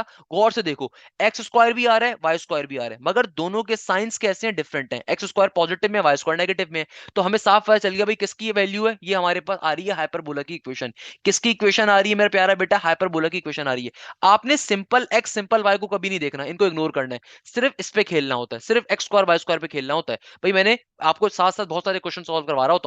अब देखो नेक्स्ट क्वेश्चन आ रहा है, a is equal to a comma b comma c then number of binary subsets are. भाई बाइनरी सबसेट निकालने का फॉर्मूला होता है 2 की पावर n। तो अगर मेरे पास कितने एलिमेंट्स आ रहे हैं यहाँ पे एक सेट के अंदर, अगर 3 एलिमेंट्स आ रहे हैं, मुझे इसके सबसेट्स को फाइंड करना है। तो भाई सबसेट्स कैसे निकाले जाते हैं? उसको निकालने का फॉर्मूला होता है 2 की पावर n। n क्या मतलब क्या? जितने भी नंबर ऑफ एलिमेंट्स आ रहे हैं आपके सेट के अंदर जिसके आप सबसेट देखना चाह रहे हो, आप उसको n की जगह पे प्लॉट कर दो। देखो कितने एलिमेंट्स आ रहे हैं? 3, तो 2 की पावर 3 क्या हो जाएगा? 8 के बराबर। क्वेश्चन क्या हो गया? सॉल्व हो गया। ओके, आगे मूव कर सकते हैं। टेंजेंट x की वैल्यू बराबर अगर 3 cot x के, then solution of the function interval 0,2 pi is dash. हमने ऐसे क्वेश्चन को लेक्चर नंबर 1 में भी सॉल्व किया था। भाई ये नस्ट वालों का फेवरेट क्वेश्चन है, पहले बता रहा हूं। अब देखो कैसे सॉल्व करेंगे इस क्वेश्चन को, बहुत ही सिंपल तरीके का है सॉल्व करने का। भाई सिंपल तरीके से देखो, एग्जामिनर ने मुझे क्या कहा हुआ है, मुझसे एग्जामिनर कह रहा है कि टेंजेंट एक्स की वैल्यू अगर बराबर है किसके? 3 कॉट एक्स के। तो इसको पहले सिंप्लीफाई करवाना पड़ेगा। ट्रिगोनोमेट्रिक इक्वेशन गिवन है ना भाई, कैसे करवाएंगे? देखो इधर टेंजेंट एक्स का tangent x 3 cot x, cot किसके बराबर होता है? भाई हमारे पास कॉट बराबर होता है 1 डिवाइडेड बाय टेंजेंट के। नॉर्मल सी बात है ना भैया जी। तो टेंजेंट एक्स यहाँ पे डिवाइड हो रहा है, मल्टीप्लाई हो जाएगा। तो यानी कि मेरे पास ये क्या बन गया? ये बन गया tangent square x is equal to 3 के बराबर। अब हमें तो भैया x की वैल्यू चाहिए ना, तभी तो हम इंटरवल निकाल पाएंगे, तभी तो अपने एंगल्स को फाइंड कर सकेंगे। 0 से लेकर 2 पाई के दरमियान मेरे कौन से एंगल्स लाई कर रहे होंगे ट्रिगोनोमेट्रिक इक्वेशन के रिस्पेक्ट से, हमें वो चीज फाइंड करनी है। 0 का मतलब 0 डिग्री, 2 पाई का मतलब 360, यानी कि 0 से लेकर 360 के दरमियान इस ट्रिगोनोमेट्रिक इक्वेशन के कितने एंगल हम फॉर्म कर सकते हैं वो फाइंड करना है। तो भाई क्या बन गया? Tangent square x is equal to 3। तो अब मुझे स्क्वायर को रिमूव करना है। कैसे रिमूव करूंगा? अंडर रूट लूंगा दोनों तरफ। तो इधर भी अंडर रूट ले लिया जाएगा, जाहिर सी बात है, इधर भी अंडर रूट ले लिया जाएगा और इधर भी रूट 3 हो जाएगा। सही है ना भाई? तो क्या बन गया बेटा? ये बन गया सिंपल तरीके से tangent x is equal to under root 3। और टेंजेंट को अब दूसरी तरफ भेज देंगे, क्योंकि अगर मुझे एक्स की वैल्यू चाहिए तो टेंजेंट दूसरी तरफ चला जाएगा, तो क्या बन जाएगा? वहां पे जाके बन जाएगा टेंजेंट इनवर्स। तो एक्स की वैल्यू क्या आ गई? Tangent inverse root 3। अब हमें मालूम है भैया टेंजेंट इनवर्स क्या होता है। टेंजेंट इनवर्स रूट 3 किसके बराबर होता है? भाई रूट 3 टेंजेंट इनवर्स बराबर होता है हमारे पास सिंपल तरीके से 60 डिग्री के। किसके बराबर होता है? 60 डिग्री के। आसान भाषा में इसको मैं पाई/3 भी कह सकता हूं, सही है ना भाई? तो यानी कि मेरे पास एक एंगल तो आ गया 60 डिग्री। अब हमारे चारों ऑप्शंस में देखो, एग्जामिनर बहुत चला गया, उसने 60 डिग्री सब में लिखा हुआ है। तो एक एंगल तो मेरे पास आ गया 60 डिग्री। अब दूसरा एंगल कैसे निकालेंगे? बेटा दूसरा एंगल निकालेंगे, देखो टेंजेंट के ऊपर चूंकि हमने काम किया था ना, टेंजेंट का हम लोगों ने एंगल निकाला। तो अब देखो टेंजेंट का पीरियड क्या होता है? टेंजेंट का, वैसे टेंजेंट और कॉट का पीरियड सेम ही होता है, तो टेंजेंट का पीरियड क्या होता है? टेंजेंट का पीरियड होता है, पीरियड का मतलब वो पर्टिकुलर इंटरवल जिसके बाद वैल्यू रिपीट होती है। तो भाई 0 से लेकर 360 डिग्री के दरमियान 60 डिग्री के ऊपर टेंजेंट की वैल्यू और किस पे सेम आती है? यानी कि देखो अभी हमने क्या चीज फाइंड कर ली, मुझे यहां से मेरा एंगल पता चल गया 60 डिग्री। यानी कि देखो टेंजेंट 60 क्या होता है? टेंजेंट 60 बराबर होता है अंडर रूट 3 के। अब ये जो क्वेश्चन होता है ना कि then solution of the function of interval 0 से लेकर 2 पाई, इसका मतलब ये है कि अब मुझे ये चेक करना है कि भाई इस एंगल के ऊपर अगर मेरी वैल्यू अंडर रूट 3 आ रही है, तो 0 से लेकर 360 डिग्री के दरमियान ऐसे और कौन सा एंगल होगा जो उस एंगल को अगर मैं टेंजेंट में डालूं तो उसका आंसर भी रूट 3 के बराबर है। हमें बेसिकली फाइंड करना है। अब वो कैसे फाइंड करेंगे? पीरियड की हेल्प से। टेंजेंट और कॉट का पीरियड किसके बराबर होता है? पाई के बराबर। पाई का मतलब 180। तो मैं सिंपल तरीके से 60 डिग्री में क्या कर देता हूँ, 180 को ऐड कर देता हूँ। तो 180 के अंदर अगर मैं 60 डिग्री को ऐड करता हूं तो बेटा ये क्या बन जाएगा? ये हो जाएगा सिंपल तरीके से हमारे पास, अगर 8 के अंदर 6 का इजाफा हो जाए तो ऑब्वियसली ये बनता है 240। क्या बनता है भैया? 240 के बराबर। तो यानी कि हमारे पास टेंजेंट 240 के ऊपर भी वही आंसर आएगा जो हमारे पास सिंपल तरीके से टेंजेंट 60 के ऊपर आता है। यानी कि टेंजेंट 240 के ऊपर हमारे पास क्या आंसर आएगा? अंडर रूट 3 आएगा। टेंजेंट 240 के ऊपर भी मेरे पास क्या आ रहा होगा? रूट 3। इसका मतलब एक और एंगल क्या होगा? 240। बेटा देखो इस तरीके से हमारे पास दो एंगल्स आ गए, एक एंगल आ गया 240 डिग्री, एक आ गया 60 डिग्री। अब देखो हमें करना क्या था, हमें basically tangent x is equal to 3 cot x, ये हमें जो ट्रिगोनोमेट्रिक इक्वेशन गिवन है हमें इसके इंटरवल्स निकालने दोनों के। तो अभी हमने टेंजेंट एक्स के लिए काम कर लिया। हमने क्या कर लिया, हमने सिंप्लीफिकेशन जब इस ट्रिगोनोमेट्रिक इक्वेशन की करी ना, तो भैया मेरे पास टेंजेंट इनवर्स रूट 3 बन रहा था, और टेंजेंट इनवर्स रूट 3 के ऊपर जो पहला एंगल मुझे मिला वो 60 डिग्री मिला। इसका मतलब क्या हुआ, इसका मतलब ये हुआ कि देखो टेंजेंट 60 के ऊपर मेरे पास आंसर क्या आता है, अंडर रूट 3। अब मुझे ये देखना है कि भाई जीरो से लेके 2 पाई के दरमियान, यानी कि जीरो से डिग्री से लेके 360 डिग्री के दरमियान ऐसी कौन सी जगहें हैं जहां टेंजेंट के और कॉट के ऊपर रूट 3 मिल सकता है। क्योंकि देखो, चूंकि ट्रिगोनोमेट्रिक इक्वेशन के अंदर टेंजेंट और कॉट दोनों आ रहे हैं, तो हमें इस बात को मद्देनजर रखना होगा कि ना सिर्फ टेंजेंट के अंदर कौन से वो ऐसे एंगल्स जहां पे रूट 3 मिल रहा होगा, एक तो 60 डिग्री पता चल गया, और कौन सा एंगल होगा जहां रूट 3 आएगा। सिमिलरली कॉट के अंदर वो कौन सी जगह होंगी जहां पे रूट 3 आएगा। तो हमने सिंपल तरीके से क्या काम करा, हमें मालूम है टेंजेंट और कॉट का पीरियड क्या होता है, पाई के बराबर होता है। तो एक और एंगल मुझे कैसे मिल गया कि मैंने 60 डिग्री के अंदर 180 का इजाफा करा, दूसरा एंगल 240 मिल गया। अब मुझे देखना है या कोई और एंगल होता है, तो टेंजेंट के तो मुझे दोनों एंगल्स मिल गए, अब मुझे कॉट के एंगल्स देखने हैं। तो भैया कॉट के एंगल्स कैसे देखूंगा। अब देखो इसका आसान तरीका क्या है कि भाई चारों, आपको नहीं पता कि ऑप्शन ए करेक्ट है, बी करेक्ट है, सी करेक्ट, डी करेक्ट है। वैसे by the way option number C या डी या बी कौन सा करेक्ट है हमें नहीं पता अभी, क्योंकि भाई देखो यहाँ पे भी 120 है, इधर भी 120, इधर 140, आपको समझ में नहीं आ रहा। तो एटलीस्ट मुझे एक चीज तो कंफर्म हो गई, देखो यहाँ पे ऑप्शन ए में 60 डिग्री और 240 डिग्री ये दो एंगल्स तो मेरे मैच कर रहे हैं। अब 120 300 भी चेक कर लेते हैं कैसे, कि देखो अगर 120 डिग्री आ रहा है तो अगर मैं इसको ब्रेक डाउन करूं, वेरीफाई कर लेते हैं कि अभी 120 डिग्री के ऊपर क्या रूट 3 मिलेगा नहीं मिलेगा। तो लेट सपोज मैंने कहता हूं कि भाई मेरे पास टेंजेंट 120 डिग्री लिखा हुआ है। टेंजेंट 120 डिग्री का मतलब क्या है, अगर मैं चेक करना चाह रहा हूं कि इस पे रूट 3 आएगा नहीं आएगा, तो ये क्या होता है, ये होता है 90 प्लस के 30 के बराबर। और पहला एंगल चूंकि रेफरेंस एंगल आ रहा है वर्टिकल लाइन का, इसका मतलब है क्या बन जाएगा, कॉट 30 डिग्री बन गया। अच्छा भाई कॉट 30 किसके बराबर होगा, ये बराबर होगा 1 डिवाइडेड बाय टेंजेंट 30 के। और 1 डिवाइडेड बाय टेंजेंट 30 क्या होता है, टेंजेंट 30 बराबर होता है हमारे पास रूट 3 डिवाइडेड बाय 2 के। तो सॉरी 1 बाय रूट 3 के, किसके बराबर होता है, 1 डिवाइडेड बाय अंडर रूट 3 के। इसका मतलब यहां से भी क्या मिल रहा होगा मुझे, अंडर रूट 3 मिल रहा होगा। इसका मतलब 120 डिग्री और 300 degree can also be are correct answer. तो ऑप्शन नंबर ए क्या होगा, करेक्ट होगा। दोबारा सुन लीजिए, इस क्वेश्चन में करना क्या था, सिंपल ट्रिगोनोमेट्रिक इक्वेशन को आपने सिंप्लीफाई किया, सिंप्लीफाई करने के बाद आपको पहला एंगल मिल जाएगा। जब पहला एंगल मिल गया तो पीरियड अप्लाई करके दूसरा एंगल निकाल लिया। हो सकता है दो ही पीरियड्स, दो ही एंगल्स के ऊपर हमारा काम बन जाए, क्योंकि देखो यहीं पे इसी ऑप्शन के अंदर दोनों ही एंगल्स आ रहे थे, बाकी किसी में भी नहीं आ रहे। तो एक तरीका तो ये ऑप्शन करेक्ट ऑप्शन पे पहुंचने का। दूसरा ऑप्शन ये क्या, पहले क्वेश्चन समझो, क्वेश्चन क्या कह रहा है। क्वेश्चन कह रहा है कि भाई तुम्हारे पास टेंजेंट 60 के ऊपर जब इस ट्रिगोनोमेट्रिक इक्वेशन को सॉल्व किया, तो देखो टेंजेंट 60 पे रूट 3 आ रहा है। इसका मतलब हमें वो जीरो से लेके 360 तक के वो तमाम एंगल्स ढूंढने हैं, टेंजेंट में भी और कॉट में भी, कि जिसके ऊपर मेरे पास क्या बन सके, मेरे पास सिंपल तरीके से रूट 3 फॉर्म हो सके। तो जाहिर सी बात है टेंजेंट के ऊपर वो होंगे 60 और 240, और कॉट के ऊपर होंगे 120 और 300। सिंपल तरीके से क्वेश्चन क्या हो गया, सॉल्व हो गया। अच्छा भाई नेक्स्ट क्वेश्चन में एग्जामिनर कह रहा है रेंज ऑफ 2 cos x। अक्सर बच्चों को बड़ा मुश्किल लगता है कि सर 2 cos x की रेंज कैसे निकालेंगे। बहुत सिंपल है, देखो cos की रेंज क्या होती है, cos की हमारे पास रेंज होती है मेरा बेटा -1 से लेके +1 तक की।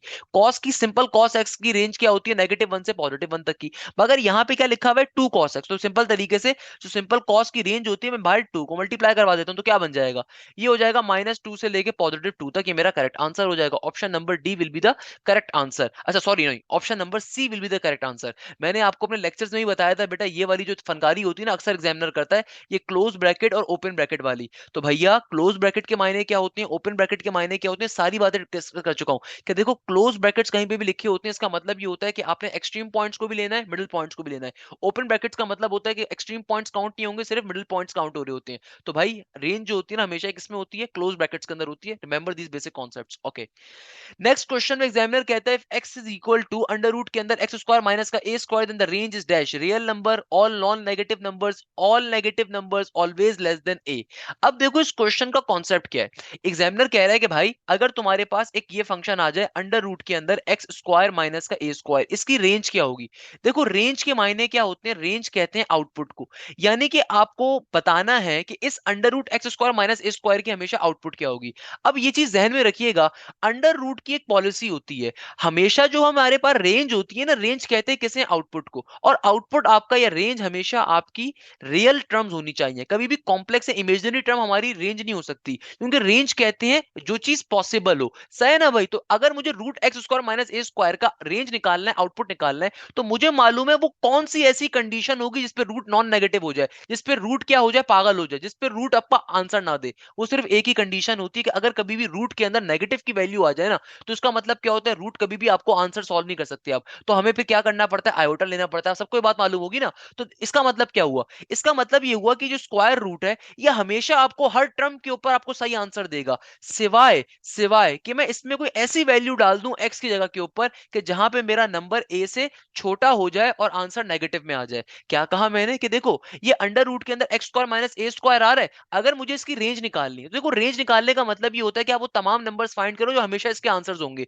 अब जाहिर सी बात है, यानी कि आउटपुट मुझे फाइंड आउट करना है। अब आई नो दिस थिंग कि अंडर रूट की कमजोरी क्या होती है? अंडर रूट की कमजोरी होती है कि अंडर रूट में कभी भी नेगेटिव का अगर नंबर जाएगा ना, तो अंडर रूट की कमजोरी होती है कभी नेगेटिव के नंबर का रूट पॉसिबल ही नहीं है। आप इसको आयोटा वगैरह करते हो तो वो क्या हो जाएगा, इसका मतलब इसका आउटपुट में पॉसिबल नहीं हो पाएगा। तो हमें एक्सक्लूड करना है उस चीज को, उसके अलावा वाली तमाम टर्म हमारे क्या होंगे, आंसर्स होंगे। तो भाई यही एग्जामिनर कह रहा है कि भाई आप x के अंदर कैसी वैल्यू डाल सकते हो हमेशा, जाहिर सी बात है मैं x के अंदर हमेशा कैसी वैल्यू डाल सकता हूं, सिर्फ और सिर्फ नॉन नेगेटिव नंबर्स, यानी कि all sort of non negative numbers. अगर मैं x square minus A square से जो भी आंसर आएगा वो ऐसा होना चाहिए कि नॉन नेगेटिव हो, क्योंकि अगर नेगेटिव नंबर आ जाएगा रूट के अंदर तो जाहिर सी बात है भैया, यानी कि अगर मैं एक्स स्क्वायर में कोई भी ऐसी वैल्यू डालता हूं जिसकी वजह से वो ए स्क्वायर से सब्ट्रैक्ट होकर ऊपर छोटी नंबर दे देता है, लेट सपोज मैं एक्स स्क्वायर में 4 डाल देता हूं और ए स्क्वायर के अंदर मेरे पास आ जाता है यहाँ से 9 आ जाता है, तो 4 माइनस का 9 क्या हो जाएगा, जाहिर सी बात है नेगेटिव में आ जाएगा। तो उसका मतलब क्या हो जाएगा, इसकी रेंज पॉसिबल नहीं रहेगी, तो उसको हमें एक्सक्लूड करना है। जिस चीज की वजह से रेंज डिस्टर्ब होती है उसको एक्सक्लूड कर दिया जाता है। तो इसका मतलब क्या हुआ कि भाई इसका जो भी आंसर आएगा ना,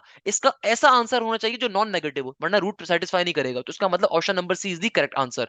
अच्छा भाई अगेन एक बात रिपीट कर देता हूं, मैंने सारे क्वेश्चन अपने लेक्चर्स में करवाए हुए हैं भाई, आपको अपने माँ बाप के 70,000 रुपए 60,000 रुपए हराम मौत में डालने की जरूरत नहीं है। ई कैट नस्ट की जो प्लेलिस्ट है उसको फॉलो करो, आराम से 170 180 प्लस का स्कोर करोगे, गारंटी देता हूं इस बात की। सही है ना भाई? तो अक्सर बच्चे कंफ्यूज होते हैं, सर वो इतने सारे लेक्चर्स हैं। अरे तो मेरा प्यारा बेटा, तुम कोचिंग में जाके जब पैसे भर के इतने सारे लेक्चर 3 3 घंटे की क्लासेस लोगे, तो मैंने वो चीज फ्री ऑफ कॉस्ट तुम्हारे लिए डाली हुई है। इसीलिए डाली है कि भाई जो बच्चा कोचिंग अफोर्ड नहीं कर सकता उसका भी हक है तालीम। सही है ना भैया जी? तो कहने का मकसद क्या है कि अभी क्वेश्चन को सॉल्व करना है। आसान सा क्वेश्चन आ रहा है भाई, क्या कह रहा है एग्जामिनर, कहता है cos पाई बाय 4 माइनस का iota sine pi by 4 whole power के अंदर 4, कहता है सॉल्व करना है। अब देखो डिमोवर्स थ्योरम कहता क्या था, एक बड़े मशहूर साइंटिस्ट गुजरे थे, उनका नाम था डिमोवर्स। उनका एक थ्योरम है, ये थ्योरम कहता है कि देखो कभी भी तुम्हारे पास cos theta plus iota sine theta की होल पावर में कोई भी पावर आ रही हो, तो जब ये ब्रैकेट को आप ओपन करोगे ना, ये पावर्स हमेशा जाके एंगल्स का मल्टीपल बन जाएगी। यानी कि ऐसे करके लिखा जाएगा cos n थीटा प्लस का आयोटा साइन एन थीटा। तो ये जो थ्योरम था ना, ये था डिमोवर्स थ्योरम। इस थ्योरम को कहा जाता है मैथ्स के अंदर डिमोवर्स थ्योरम का। सही है ना भैया जी? तो इसको सॉल्व कर लेते हैं। अब देखो हमें मालूम है वैसे तो प्लस के लिए होता है, हमें माइनस साइन आ रहा है तो कोई मसले की बात नहीं, माइनस माइनस का प्लस भी बनवा सकते हो, उसको इशू नहीं होगा। सही है ना? तो हम पावर्स को सिंपल तरीके से एक्सपेंड करवा देते हैं दोनों टर्म्स के पास। तो क्या हो जाएगा बेटा, ये हो जाएगा सिंपल cos 4 पाई बाय 4 हो गया। यहाँ पे माइनस का sign as it is iota sign, आगे क्या हो जाएगा बेटा, आयोटा साइन, ये पावर यहाँ पे जो 4 आ रहा था इसके साथ चला जाएगा, एंगल्स का मल्टीपल बन गया, 4 से 4 कट गया, 4 से 4 कट गया। तो बेटा सिंपल तरीके से क्या बन गया, ये बन गया cos पाई माइनस का आयोटा साइन पाई। अब क्या करेंगे सर, बहुत ही सिंपल सा काम है बेटा जी। कैसे? कि भाई देखो सिंपल तरीके से cos पाई क्या होता है, देखो cos क्या 180 डिग्री, यानी कि पाई का देखो मतलब ही क्या होता है, पाई का मतलब होता है 180 डिग्री। तो cos 180 डिग्री किसके बराबर होता है, ये बराबर होता है -1 के। माइनस का sign as it is, iota का आयोटा एज इट इज। अब आगे क्या आ रहा है, साइन 180। भाई साइन 180 किसके बराबर होता है, साइन 180 बराबर होता है 0 के। साइन 180 किसके बराबर होता है, 0 के। तो ये वाली पूरी टर्म तो खत्म हो गई, तो सिंपल क्या बच गया, नेगेटिव का 1 बच गया। तो यानी कि रियल पार्ट की वैल्यू क्या आ रही होगी हमारे पास, सिंपल नेगेटिव का 1 आ रही होगी। अगर एग्जामिनर कह देता है इमेजिनरी पार्ट की वैल्यू क्या आ रही है, तो बेटा इमेजिनरी पार्ट की वैल्यू क्या होती है, 0 जब आयोटा से मल्टीप्लाई होगा तो खत्म हो जाएगा ना। तो सिंपल आपके पास इमेजिनरी पार्ट की वैल्यू 0 होती। और ऑर्डर्ड पेयर फॉर्म में से कैसे लिख सकते हो, ऑर्डर्ड पेयर फॉर्म में आपका आंसर क्या होता, -1, 0 के बराबर। क्लियर है भैया? सिंपल तरीके से क्वेश्चन सॉल्व हो गया। नेक्स्ट क्वेश्चन में एग्जामिनर कहते हैं the imaginary part of a complex number is 3, the imaginary part of complex number z minus का z कॉन्जुगेट। आसान सा क्वेश्चन आ रहा है, बड़े मजे का, अगेन बहुत पेपर में आया हुआ है।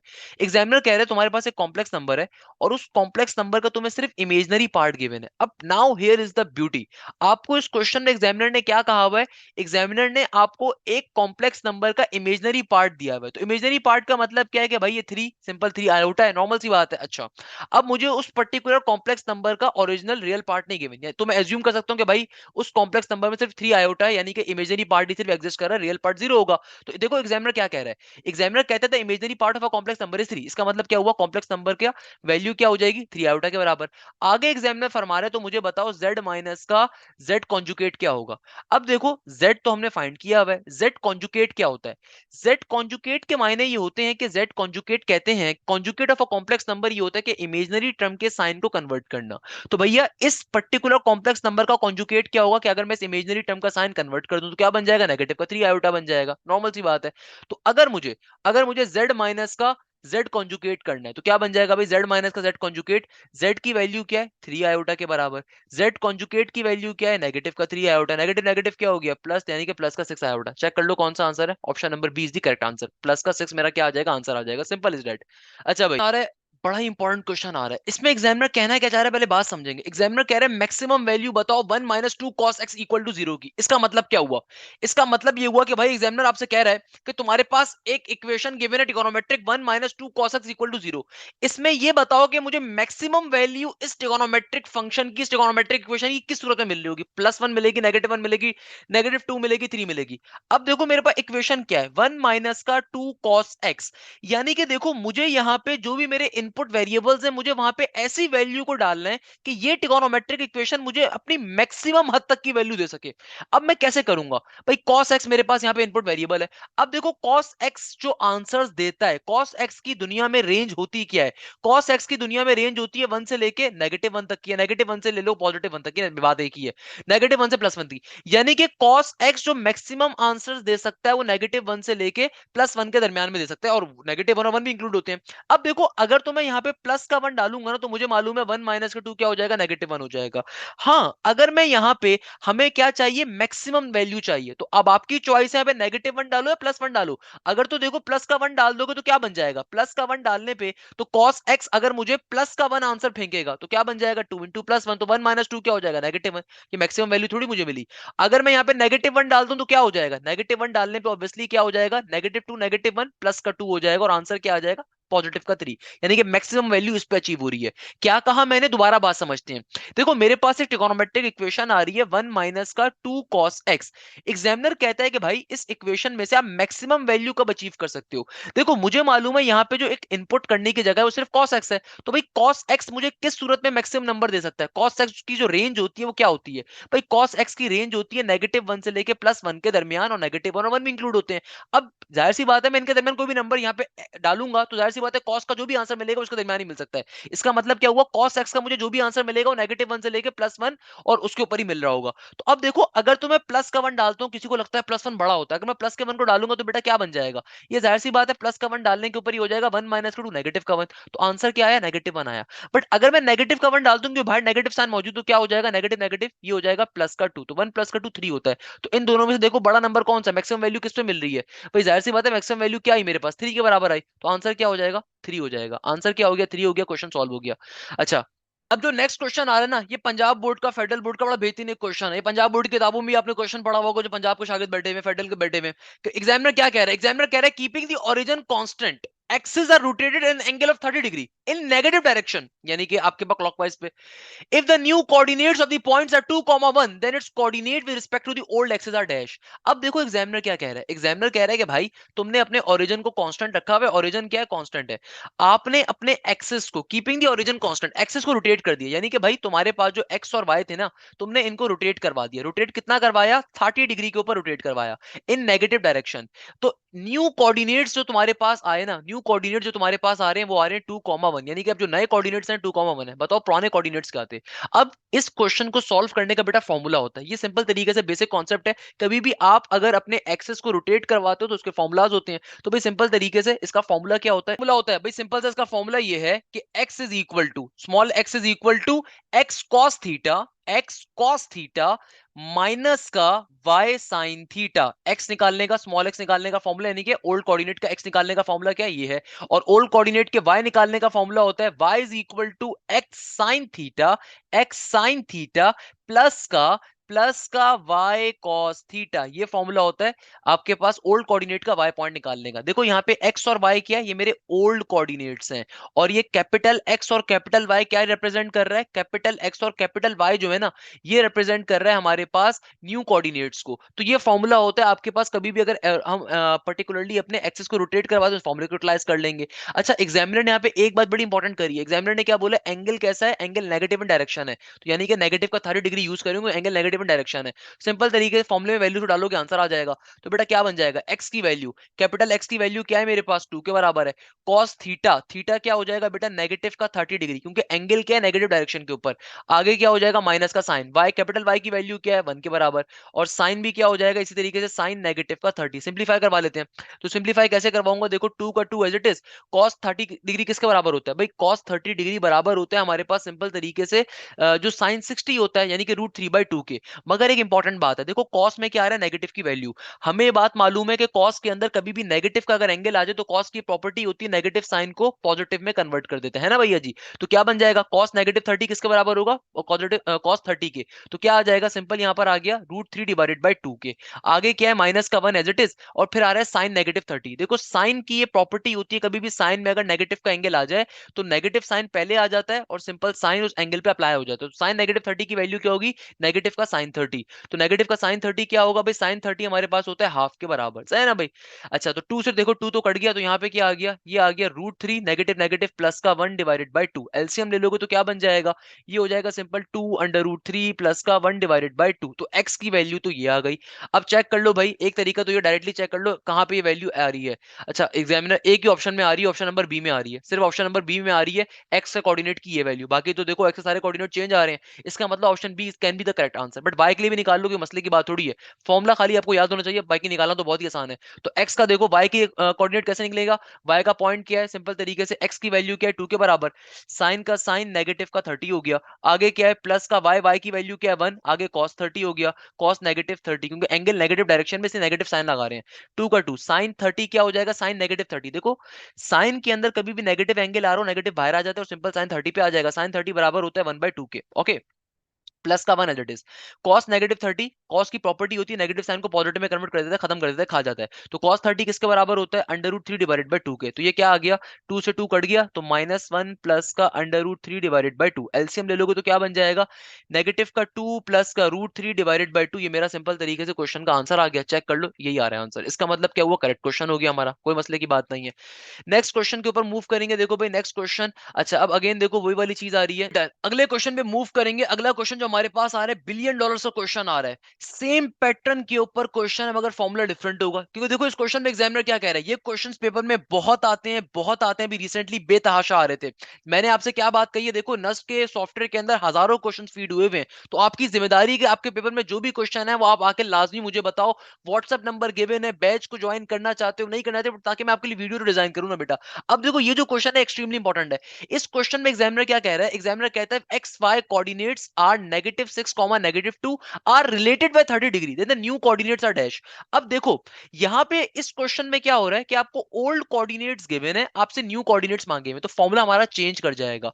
इस सूरत में हमारा फॉर्मूला क्या होता है बेटा, ये पंजाब बोर्ड का बड़ा बेहतरीन क्वेश्चन है, सही ना। एक्सरसाइज 4.2 के अंदर चैप्टर नंबर 4 के अंदर जो आपका एनालिटिकल ज्योमेट्री का कॉन्सेप्ट आ रहा है, वहां पे गिवन सारे के सारे, कि भाई देखो कभी भी अगर आपको ओल्ड कोऑर्डिनेट्स गिवन हो, आपको न्यू कोऑर्डिनेट्स फाइंड करने हो, उस सूरत में हमारा फॉर्मूला क्या होता है बेटा, फॉर्मूला होता है x is equal to small x into cos theta plus का वाई साइन थीटा। और वाई के लिए क्या होता है बेटा, वाई के लिए होता है capital Y is equal to, capital Y is equal to simple तरीके से नेगेटिव का एक्स साइन थीटा प्लस का y cos थीटा। ये सिंपल सा फॉर्मूला यूटिलाइज कर रहे हो, यूटिलाइज करते हैं अगर कभी भी हमारे पास ओल्ड कोऑर्डिनेट्स गिवन हो और हमें न्यू कोऑर्डिनेट्स ना गिवन हो। अच्छा, दूसरे नंबर पे देखो हमारे पास ओल्ड कोऑर्डिनेट्स क्या आ रहे हैं, -6, -2 ओल्ड कोऑर्डिनेट्स आ रहे हैं, हमें न्यू कोऑर्डिनेट्स फाइंड करने, तो उसके लिए ये वाला फॉर्मूला यूटिलाइज कर रहे होंगे। अच्छा, दूसरे नंबर पे एक और चीज यहाँ पे देखो, आपको एंगल क्या गिवन है। अक्सर बच्चे यहाँ पे गलती क्या करेंगे, एंगल थीटा 30 डिग्री ले लेंगे। यहाँ पे एग्जामिनर क्या कह रहा है, देखो आपके जो ओरिजिनली कोऑर्डिनेट्स आ रही है ना बेटा, दोनों नेगेटिव के अंदर है। एक चीज तो ये और करो, और सारे ऑप्शन तकरीबन आपके नेगेटिव वाले ही हैं। आपसे एग्जामिनर कह रहा है कि भाई आपका जो प्लेन है ना ये रोटेट किया गया है, x y coordinates -6 -2 are related by. ये ऑब्वियसली रोटेट होगा, कि रोटेट हो रहा है 30 डिग्री नेगेटिव के अंदर लिखा होना चाहिए था, यहाँ पे मिसिंग है। तो हमारे पास क्या हो रहा है, नहीं तो इसको आप इस तरीके से भी बेसिक वे में समझ सकते हो कि आपके ओरिजिनल कोऑर्डिनेट्स नेगेटिव के हैं और आंसर बेस भी नेगेटिव के अंदर ही आ रहा है। तो इसका मतलब क्या हो रहा है कि भाई ये यहाँ से क्लॉकवाइज डायरेक्शन में मूव कर रहा है, तो एंगल क्या होगा, -30। नहीं तो क्वेश्चन में वैसे लिखा हुआ आता है, अगेन जब ये पेपर शेयर हुआ है तो बच्चे ने नहीं लिखा हुआ, बट क्वेश्चन में यहाँ पे -30 होना चाहिए। सही है ना भाई। अब सिंपल तरीके से आपको अपने न्यू कोऑर्डिनेट्स फाइंड कर लेने, सॉल्व कर लेंगे। कैसे करेंगे, पहला वाला फॉर्मूला अगर मैं ले लूं तो पहला वाला फॉर्मूला क्या है, ये है x is equal to x cos theta, आगे क्या आ रहा है बेटा, प्लस का वाई साइन थीटा। सही है ना भैया जी। अब देखो एक्स की वैल्यू क्या है बेटा, एक्स की वैल्यू हमारे पास है -6, कॉस -30 हो जाएगा, तो क्या बन जाएगा, कॉस -30 डिग्री। आगे क्या हो गया, प्लस का वाई, वाई की वैल्यू क्या है बेटा, -2, साइन 30 डिग्री हो जाएगा, तो साइन -30 हो जाएगा, एंगल क्या है, नेगेटिव के अंदर। तो बेटा ये क्या बन जाएगा, देखो यहाँ पे -6 एज इट इज, कॉस की प्रॉपर्टी होती है नेगेटिव के साइन को क्या करता है, खा जाता है। तो सिंपल तरीके से cos 30 की वैल्यू क्या आ जाएगी, √3 डिवाइडेड बाय 2 के बराबर, प्लस का sign as it is, minus का 2 एज इट इज। भाई साइन के अंदर कभी भी नेगेटिव की वैल्यू आ जाए, साइन एक तो पहले नेगेटिव साइन को पहले फेंकता है, और साइन 30 किसके बराबर होगा, 1/2 के बराबर होगा। तो बेटा ये देखो 2 से 2 क्या हो जाएगा हमारा, 2 से 2 हमारा कैंसिल आउट हो जाएगा, और -1 से नेगेटिव भी कैंसिल आउट हो जाएगा। तो सिंपल तरीके से यहाँ पे देखो 2 1 2 3 6 बन गया। तो क्या आ गया, ये आ गया नेगेटिव का 3 √3। इस 2 से देखो 2 कट गया, नेगेटिव से नेगेटिव कट गया, तो क्या बच गया, प्लस का 1। अब इसको फर्दर कैसे सॉल्व करें, बच्चे परेशान हो जाएंगे, सर नस में इतना मुश्किल क्वेश्चन क्यों आ गया। भाई कोई मुश्किल चीज नहीं है। If you are studying from me, तो मैंने आपको हमेशा दो चीजें बताई कि बेटा खुदारा 3 अंडर रूट की वैल्यूज को लाजमी याद करके जाओ, अगर आप नस का टेस्ट क्लियर करना चाहते हो, यूईटी का टेस्ट और फास्ट टेस्ट क्लियर करना चाहते हो। पाकिस्तान की टॉप प्रीमियम यूनिवर्सिटीज हैं भाई। √2, √3, √5, ये तीन रूट्स आपको याद होने चाहिए। √2 बराबर होता है 1.4 के, √3 बराबर होता है 1.7 के, √5 बराबर होता है 2.2 के। ये तीन रूट्स आपको याद होने चाहिए, basic prime number based roots आपको याद होने चाहिए, क्योंकि ये बहुत ज्यादा यूज हो रहे होते हैं। अब देखो मुझे मालूम है √3 क्या होता है, 1.7 के बराबर, और 3 इंटू √3 का मतलब क्या है कि 3 √3 से मल्टीप्लाई हो रहा है। तो मुझे मालूम है √3 की वैल्यू अगर 1.7 है, तो 3 इंटू √3 क्या हो जाएगा, ये हो जाएगा सिंपल 7 3 जार 21 का 1 2 कैरी, 3 1 जार 3 और 2 का इजाफा 5। अब देखो डेसिमल प्लेस नंबर्स को अगर मल्टीप्लाई करवाते हो ना, तो कभी भी डेसिमल पहले नहीं आता।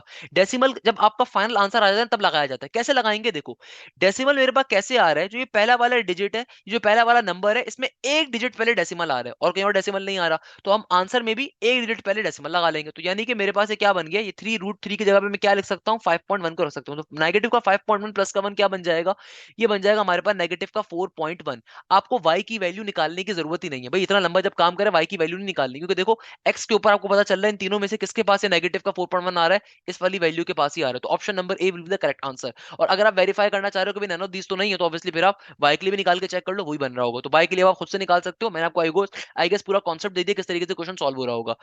नेगेटिव नेक्स्ट क्वेश्चन में देखो एग्जामिनर क्या कह रहा है, कहता है 2 -4 8 -16 कौन सी सीक्वेंस आ रही है, harmonic, geometric, neither, both A and B. मुझे जहां तक लगता है भाई ज्योमेट्रिक सीक्वेंस होनी चाहिए, बट चेक कर लेते हैं। भाई देखो दुनिया में अगर कोई भी सीक्वेंस ज्योमेट्रिक सीक्वेंस है, उसकी कंडीशन क्या होती है, उसकी कंडीशन ये होती है second term divide by first term. Second term देखो -4 है, फर्स्ट टर्म क्या है 2 है, तो कॉमन रेशियो क्या आ जाएगा, ये आ जाएगा -2 के बराबर। इन दो टर्म्स में से कॉमन रेशियो ले लेते हैं 8 और 16 में से, तो नेगेटिव का 16 ऊपर 8 नीचे, तो 8 2 16, तो ज्योमेट्रिक प्रोग्रेशन तो है, इसमें तो कोई शक नहीं है। तो मगर देखो एक अच्छे बच्चे में और नालायक में डिफरेंस क्या होता है, एक नालायक जो होगा ना सिर्फ ये निकाल के खामोशी से छोड़ के आ जाएगा, अच्छा बच्चा हमेशा ऑप्शंस को देखता है। देखो यहाँ पे ऑप्शंस के अंदर एक ऑप्शन आ रहा है बोथ ए एंड बी का, हमें इसको लाजमी चेक करना पड़ेगा, क्योंकि अगर बोथ ए एंड बी आया है ना, तो बहुत सारे केसेस के अंदर हमेशा ये जो बोथ वाला ऑप्शन होता है करेक्ट होता है। तो इसको चेक कैसे करोगे, हार्मोनिक की चेक कर लेते हैं। हार्मोनिक सीक्वेंस के अंदर पहले क्या करना पड़ता है, देखो हार्मोनिक सीक्वेंस के अंदर सिंपल सी चीज है, आप यहाँ पे कॉमन डिफरेंस लेके चेक करो क्या कॉमन डिफरेंस का सिमिलर है कि नहीं है, अगर तो होगा तो चेक कर लेंगे, नहीं होगा तो चेक कर लेंगे वो भी। अच्छा मगर हार्मोनिक के अंदर होता क्या है, देखो अभी ये सीक्वेंस अर्थमेटिक में लिखा हुआ है, तो हार्मोनिक के अंदर का मतलब क्या है कि भाई अगर सीक्वेंस हार्मोनिक में करना है, या लेट सपोज उसको भी छोड़ दो, उसको भी छोड़ दो, फॉर एग्जांपल अगर तो मुझे ये देखना है कि आया ये सीक्वेंस हार्मोनिक सीक्वेंस है या नहीं है, तो मैं क्या करूंगा, मैं सिंपल तरीके से मुझे मालूम है सीक्वेंस अभी क्या है, हार्मोनिक है, तो भाई हार्मोनिक का अपना कोई फॉर्मूला नहीं होता, तो मैं इसको पहले एपी में कन्वर्ट कर लूंगा। एपी में कैसे कन्वर्ट करते हैं कि देखो एपी जो होता है बेसिकली हार्मोनिक का क्या होता है, छोटा भाई होता है। AP is the reciprocal of the harmonic progression, harmonic is the reciprocal of the AP progression. तो भैया इसको मैं एपी में कन्वर्ट अगर कर लूं तो क्या बन जाएगा, बन जाएगा 1/2 नेगेटिव का 1/4 कॉमा 1/8 कॉमा नेगेटिव का 1/16। अब अगर कॉमन डिफरेंस में लेता हूं तो कॉमन डिफरेंस क्या हो जाएगा, ये हो जाएगा नेगेटिव का 1/4। कॉमन डिफरेंस का मतलब second term minus first term, और नेगेटिव का हाफ हो जाएगा। सिंपलीफाई अगर मैं से करूं तो क्या बन जाएगा, 4 2 जार 8, ये -2 और -4 किसके बराबर आ गया, ये आ गया नेगेटिव का 6/8 के। तो एक कॉमन डिफरेंस तो ये आ रहा है। इन दो टर्म्स के दरमियान भी कॉमन डिफरेंस लेके चेक कर लेते हैं। भाई अगर ये आ रहा है 1/नेगेटिव का 16 माइनस का 1/8, तो क्या बन जाएगा, इधर हो जाएगा 16 इंटू 8। अब हमें इतना नंबर, बड़ा नंबर लेना पड़ेगा भाई। 16 8 क्या होता है, ऑल्दो आपको 20 तक के टेबल याद होंगे। 16 इंटू 8 होता है हमारे पास। सिंपल तरीके से नीचे आ जाएगा नेगेटिव का 128। अच्छा अब देखो, अच्छा यहाँ पे भी यार मैंने, चलो नेगेटिव साइन मैंने ऊपर ही लिख दिया ना, ऊपर ही लिख दो नेगेटिव साइन, बात एक ही है, नीचे नहीं लिखते, ऊपर ही लिख देते हैं। ओके, 8 इंटू -1 क्या हो जाएगा बेटा, नेगेटिव का 8 हो जाएगा। और फिर 16 इंटू -1 क्या हो जाएगा, नेगेटिव का 16 हो जाएगा। तो 16 के अंदर अगर आप 8 का इजाफा करते हो तो 16 प्लस 8 क्या हो जाएगा, 16 के अंदर 8 का इजाफा जाहिर सी बात है 24 बन जाएगा। तो क्या बन गया, ऊपर आ गया नेगेटिव का 24, नीचे आ गया 128। अब इसको आप सिंपलीफाई करके चेक कर लो। तो भैया अगर मैं सिंपलीफाई करता हूँ 24 डिवाइडेड बाय 8 को, 128 को, तो क्या बनेगा, ये बन जाएगा हमारे पास सिंपल तरीके से, अल्लाह भला करे, 3 8 jar is 24 and 3 4 jar 12 and नहीं, इसके ऊपर जाएगा, ये हमारे पास चला जाएगा 2 के टेबल पे जा रहा होगा।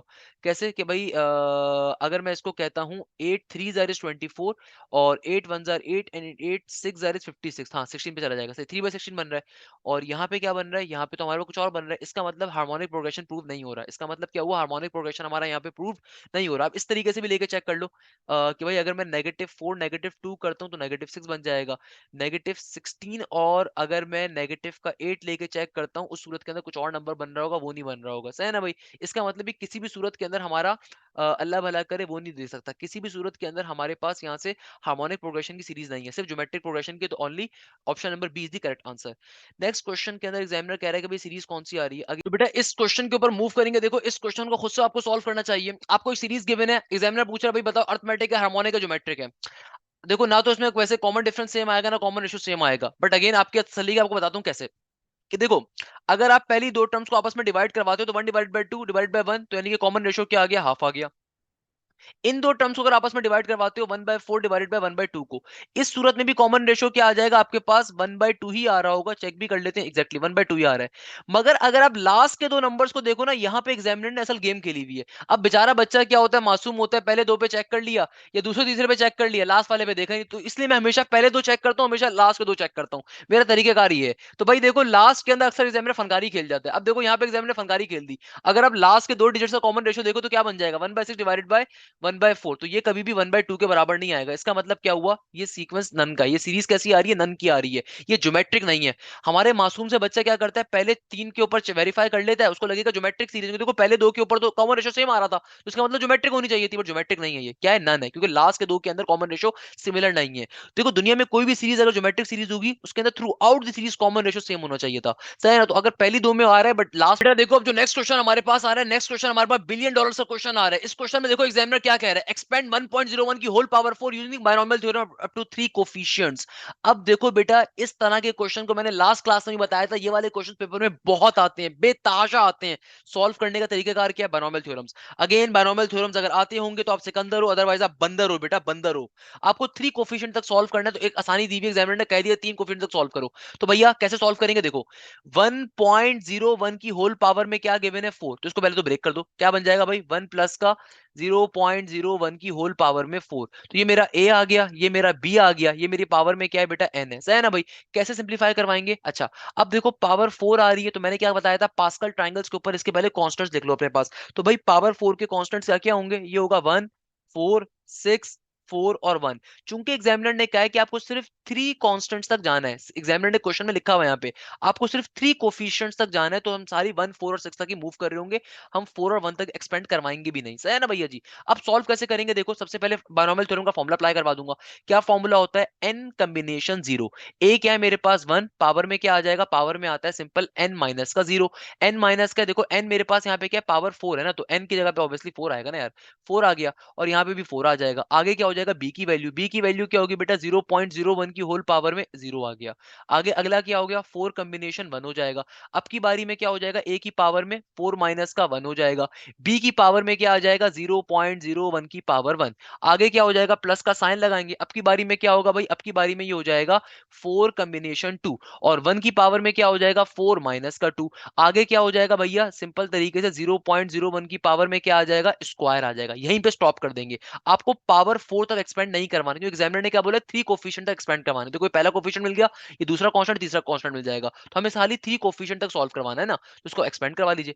4 कॉम्बिनेशन 0 यानी कि पहला कांस्टेंट क्या होगा 1 होगा, तो सिंपल तरीके से 1 की पावर 4 1 ही होता है, तो 0.01 एज इट इज का एज इट इज इससे मल्टीप्लाई हो रहा है। आगे 4 कॉम्बिनेशन 1 देखो, दूसरा कांस्टेंट क्या होता है 4 होगा, 4 कॉम्बिनेशन 1 4 आ गया। अच्छा 1 की पावर में कुछ भी हो फर्क नहीं पड़ता, तो यहाँ पे अगेन 0.01 ही आ गया। अब देखो यहाँ पे क्या हो रहा है 4 कॉम्बिनेशन 2, 4 कॉम्बिनेशन 2 बराबर होता है किसके, देखो ये हो जाएगा तीसरा कांस्टेंट मेरा 6 होता है, तो 6 आ जाएगा यहाँ पे। 1 अगेन 1 की पावर में कुछ भी 1 फर्क नहीं पड़ता, मगर यहाँ पे क्या आ गया अब 0.01 का स्क्वायर। अब आपने इसको सिंप्लीफाई कर लिया, अब ये बहुत ही आसान चीज बन गई है। देखो यहाँ पे तो मेरे पास 0.01 आ गया। अब 4 को इस टर्म से मल्टीप्लाई करवाना है। 4 कैसे मल्टीप्लाई होगा, देखो 4 जब इस पूरी टर्म से मल्टीप्लाई होगा, किससे मल्टीप्लाई होगा 4 0.01 से, तो जाहिर सी बात है 4 जब 0 से मल्टीप्लाई होगा 0 हो गया, फिर 4 जब 0 से मल्टीप्लाई होगा 0 हो गया, और 4 जब 1 से मल्टीप्लाई होगा तो क्या बन जाएगा 4 बन जाएगा। तो क्या बन गया 4 जब 0.01 से मल्टीप्लाई होगा तो जाहिर सी बात 0.04 बन जाएगा। अच्छा अब देखो 0.01 का स्क्वायर क्या होगा, ठीक है से यहाँ पे आपने सिंपल तरीके से क्या हो रहा है, अब देखो प्लस का 6 एज 0.01 का होल स्क्वायर क्या हो जाएगा, जाहिर सी बात है 4 डिजिट बीच में आ जाएंगे ना, स्क्वायर लेना है। नहीं तो अगर आप इसको वेरीफाई करने के लिए सॉल्व करना चाहते हो ऐसे भी करके सॉल्व कर सकते हो। 0.01 के स्क्वायर का मतलब क्या, दोनों टर्म्स आपस में मल्टीप्लाई करवा दो। 1 1 से मल्टीप्लाई होगा 1 आ गया, 1 0 से मल्टीप्लाई होगा 0 आ जाएगा, 1 0 से मल्टीप्लाई होगा 0 आ जाएगा। फिर नेक्स्ट स्टेप में क्रॉस लगा देंगे, 0 1 जार 0 होता है, 0 0 जार क्रॉस होता है, 0 0 जार 0 होता है, फिर क्रॉस आएगा, फिर एक और क्रॉस आएगा। अब की बारी में ये वाला 0 मल्टीप्लाई होगा 1 से 0 आ गया, ये 0 0 से मल्टीप्लाई होगा 0 आ गया, ये 0 1 से 0 से मल्टीप्लाई होगा 0 आ जाएगा। लास्ट में सबको ऐड करवा दो, 1 आ गया, 0 आ गया, 0 आ गया, 0 आ गया, 0 आ गया। सबसे लास्ट में डेसिमल लगाएंगे। देखो पहले वाले नंबर के अंदर कितनी प्लेसेस पहले डेसिमल है, 2 प्लेसेस पहले है। दूसरे वाले नंबर में भी कितने नंबर्स पहले डेसिमल है, 2 प्लेसेस पहले। टोटल कितने नंबर पहले डेसिमल है, 4। तो हम आंसर में राइट हैंड साइड से देखेंगे 4 डेसिमल के बाद डेसिमल लगा देंगे। तो राइट हैंड साइड से 1 2 3 4, तो इसके बाद डेसिमल आ जाएगा, यानी कि क्या बन गया 0.0001। तो यानी कि 6 इंटू 0.0001, सही है ना भाई, 6 से मल्टीप्लाई हो जाएगा तो क्या बन जाएगा, ये हो जाएगा 0.01 प्लस का 0.04 प्लस का, जब 6 जाके पूरी टर्म से मल्टीप्लाई होगा तो क्या बन जाएगा, ये हो जाएगा 0.006। अब जब इसको आप सिंप्लीफाई करवाओगे तो आपके पास आंसर क्या आ जाएगा भाई, हमें चूंकि एग्जामिनर ने कहा था सिर्फ 3 टर्म तक आपको एक्सपेंड करवाना है, 3 टर्म्स, हमने इसको 3 टर्म से एक्सपेंड करवा दिया। अब इसको ऐड करवा लेते हैं। अब देखो कैसे ऐड होगा, देखो सबसे बड़ा नंबर ये वाला है, सबसे लास्ट में तो ये आ गया, सही है ना। अब देखो इसको आप इस तरीके से ऐड करवा लो ताकि कंफ्यूज ना हो जाए। ये क्या नंबर आ रहा है 0.306, फिर आ रहा है मेरे पास 0.04, तो 0.04, फिर क्या आ रहा है 0.01। अब इसको सॉल्व करवा लेंगे कैसे, कि देखो ये लास्ट के 06 तो एज इट इज का एज इट इज, 4 और 1 क्या होता है 5 के बराबर, 0 का 0 एज इट इज, और 0 पॉइंट का 0 एज इट इज। तो किसके बराबर आ गया 0.0506 के बराबर। क्या आंसर आ गया 0.0506 के बराबर। तो option number none of these is the correct answer. क्या कौन सा ऑप्शन करेक्ट होगा मेरा बेटा, नन ऑफ दीज, क्योंकि हमें सिर्फ 3 टर्म्स तक देखो इसको एक्सपेंड करवाना था। यहाँ पे सॉल्यूशन गलत लिखा हुआ है, क्या कहां तक होगा, नन ऑफ दीज होगा, क्योंकि देखो आपको खाली 3 टर्म तक एक्सपेंड करवाना था ना, 3 कोफिशिएंट्स तक, तो हमने 3 कोफिशिएंट तक एक्सपेंड करवा दिया सिंपल तरीके से। तो क्या आंसर आ गया 0.0506, नन ऑफ दीज का करेक्ट आंसर होगा। अच्छा एक और क्वेश्चन बहुत पेपर में आ रहा होता है डेरिवेटिव के फॉर्मूलाज के ऊपर। लेट्स सपोज एग्जामिनर आपसे कह देगा कॉट इनवर्स एक्स के फॉर्मूला बताओ। ये क्वेश्चन अभी नेट में बहुत आया, कॉट इनवर्स का डेरिवेटिव में फॉर्मूला। तो भाई कॉट इनवर्स का डेरिवेटिव में फॉर्मूला क्या होता है, फॉर्मूला क्या होता है, बराबर होता है नेगेटिव का 1 डिवाइडेड बाय 1 प्लस फंक्शन का स्क्वायर। ये बहुत ज्यादा पेपर में आता है। मैंने आप तमाम लोगों को एक शॉर्टकट बताया था, कभी भी मुझसे आप पढ़ रहे हो हमेशा कोशिश करो बेटा, कोई भी चैप्टर आप जो अपने कॉपी में लिखना स्टार्ट करते हो, आप कोई भी चैप्टर के नोट्स बनाना स्टार्ट करते हो मैथ्स के अंदर स्पेसिफिकली, हमेशा कोशिश किया करो उस चैप्टर से पहले 5 से 8 पेजेस को ब्लैंक छोड़ दो, और उस चैप्टर में मैं जितने फॉर्मुलाज पढ़ा रहा हूं, जितनी शॉर्टकट्स बता रहा हूं, जितने इंपॉर्टेंट पॉइंट्स बता रहा हूं, उन 5 से 8 पेजेस में लिखते जाओ। इससे क्या होगा, आपकी चैप्टर वाइज फॉर्मुला शीट खुद तैयार हो रही होगी, आपको फॉर्मुला शीट किसी से मांगने की नीड नहीं पड़ेगी। यकीन मानिए फॉर्मुला शीट मांगने वाला बच्चा इंतहाई नालायक होता है, क्योंकि फॉर्मुला शीट्स आप खुद से अपनी प्रिपेयर करते हो, वो थ्रू आउट द जिंदगी आपके काम आएगी। तो कोई भी चैप्टर पढ़ना स्टार्ट किया करो, उससे पहले 5 से 8 पेजेस को छोड़ दिया करो, और उन 5 से 8 पेजेस में फिर जब चैप्टर कंप्लीट हो जाए तो उसमें जितने चैप्टर में फॉर्मुलाज आए हो, शॉर्टकट्स आए हो, पॉइंट्स आए हो, उनको उन 5 से 8 पेजेस पेजेस में लिखा करो हेडिंग वाइज, तो इससे आपकी क्या हो जाएगा, खुद ब खुद आपकी फॉर्मूला शीट तैयार होती जाएगी। अगला क्वेश्चन एक बहुत इंपॉर्टेंट क्वेश्चन अक्सर पेपर में आता है, 1 रेडियन किसके बराबर होता है, 1 डिग्री किसके बराबर होता है। भाई 1 रेडियन किसके बराबर होता है, देखो भाई अगर मुझे 1 रेडियन की वैल्यू निकालनी है तो बराबर होता है सिंपल 180/पाई के, जो कि किसके बराबर होता है 57.2 के। हमेशा याद रखिएगा 1 रेडियन एक डिग्री में किसके बराबर होता है, 1 रेडियन एक डिग्री में बराबर होता है हमारे पास सिंपल तरीके से अल्लाह भला करे 57.2 डिग्रीज के, यानी कि 1 रेडियन की वैल्यू क्या होती है 57.2 डिग्री के। तो ऑब्वियसली अप्रोक्सीमेशन के ऊपर क्या बन जाएगा 57 बन जाएगा। नेक्स्ट क्वेश्चन में एग्जामिनर कहता है डेरिवेटिव निकालो किसका। अच्छा ये क्वेश्चन गलत लिखा हुआ है, क्वेश्चन बेसिकली पेपर में ये आ रहा है sec 4x। अक्सर बच्चों ने जो क्वेश्चन आके शेयर किया ना, ये क्वेश्चन यहाँ पे गलत लिखा हुआ है। जो बच्चों ने आके क्वेश्चन बताया वो क्या था, sec × 4x का डेरिवेटिव। तो भैया sec 4x का डेरिवेटिव क्या होगा मेरा बेटा, देखो sec का डेरिवेटिव में फॉर्मूला क्या होता है, sec का डेरिवेटिव में फॉर्मूला होता है हमारे पास सिंपल तरीके से टेंजन इंटू सेक। तो भैया देखो अगर sec 4x का डेरिवेटिव लेना है तो क्या आ जाएगा, टेंजन का टेंजन लिखा जाएगा, जो भी sec का एंगल आ रहा है वो टेंजन का एंगल हो जाएगा, और आगे क्या हो जाएगा sec का sec अगेन एंगल लिख दिया जाएगा। और बात यहाँ पे खत्म नहीं होगी, बात बढ़ेगी आगे कि 4x का डेरिवेटिव ले लेंगे। 4x का डेरिवेटिव किसके बराबर होता है, 4 के बराबर होता है। तो चेक कर लो आंसर जिसमें 4 tangent 4x into sec 4x आ रहा हो, तो कौन सा आंसर करेक्ट है, option number A is the correct answer. Next question में एग्जामिनर कहता है, अच्छा वही बात कर रहा है, okay, cos x is negative in dash quadrant. अब देखो हमारे पास एग्जामिनर कह रहे हैं cos कहां पे नेगेटिव होता है। देखो एक जुमला होता है बड़ा मशहूर, ऑल सिली टॉम कैट्स। ऑल का मतलब होता है फर्स्ट क्वाड्रेंट, सिली का मतलब होता है सेकंड क्वाड्रेंट, टेंजन का मतलब होता है, टॉम्स का मतलब होता है थर्ड क्वाड्रेंट, और इसका कैट्स का मतलब होता है फोर्थ क्वाड्रेंट। देखो हमारे पास जो चार तरह के क्वाड्रेंट्स होते हैं इसमें चार बेसिक बातें होती हैं। पहले क्वाड्रेंट ऑल सिली टॉम का कैट्स का मतलब क्या होता है कि पहले क्वाड्रेंट के अंदर तमाम ट्रिगोनोमेट्रिक फंक्शंस पॉजिटिव होते हैं। सिली का मतलब होता है सेकंड, सिली सेकंड नंबर के ऊपर है तो सिली क्या रिप्रेजेंट कर रहा है साइन को, यानी कि सेकंड क्वाड्रेंट के अंदर सिर्फ साइन और उसका रेसिप्रोकल कोसेक पॉजिटिव होंगे, बाकी सब नेगेटिव होगा। थर्ड क्वाड्रेंट यानी कि टॉर्म्स जो है वो टेंजन को रिप्रेजेंट कर रहा है कि थर्ड क्वाड्रेंट के अंदर सिर्फ और सिर्फ टेंजन और कॉट जो होंगे ना हमेशा हमारे पास, वो क्या होंगे, टेंजन और कॉट पॉजिटिव होंगे, बाकी सब नेगेटिव होगा। और फोर्थ क्वाड्रेंट जो होता है वो कॉस का होता है, कॉस और सेक खाली इसमें पॉजिटिव होते हैं, बाकी सब नेगेटिव होता है। एग्जामिनर कह रहा है कि बताइए कॉस जो है वो नेगेटिव किसके अंदर होगा। देखो ऑल के अंदर तो सारे पॉजिटिव होते हैं, और फोर्थ क्वाड्रेंट जो कॉस का अपना है उसमें भी खुद पॉजिटिव होगा, तो कहां कहां कॉस नेगेटिव हो सकता है, सेकंड क्वाड्रेंट और थर्ड क्वाड्रेंट के अंदर। तो सेकंड और third quadrant will be the correct answer. तो कहां पे लिखा हुआ है भाई, first quadrant, third quadrant, fourth, और first and fourth, obviously third quadrant is the correct answer. Next question में एग्जामिनर कहते हैं बच्चे को घुमाने के लिए मतलब बात ही अलग है।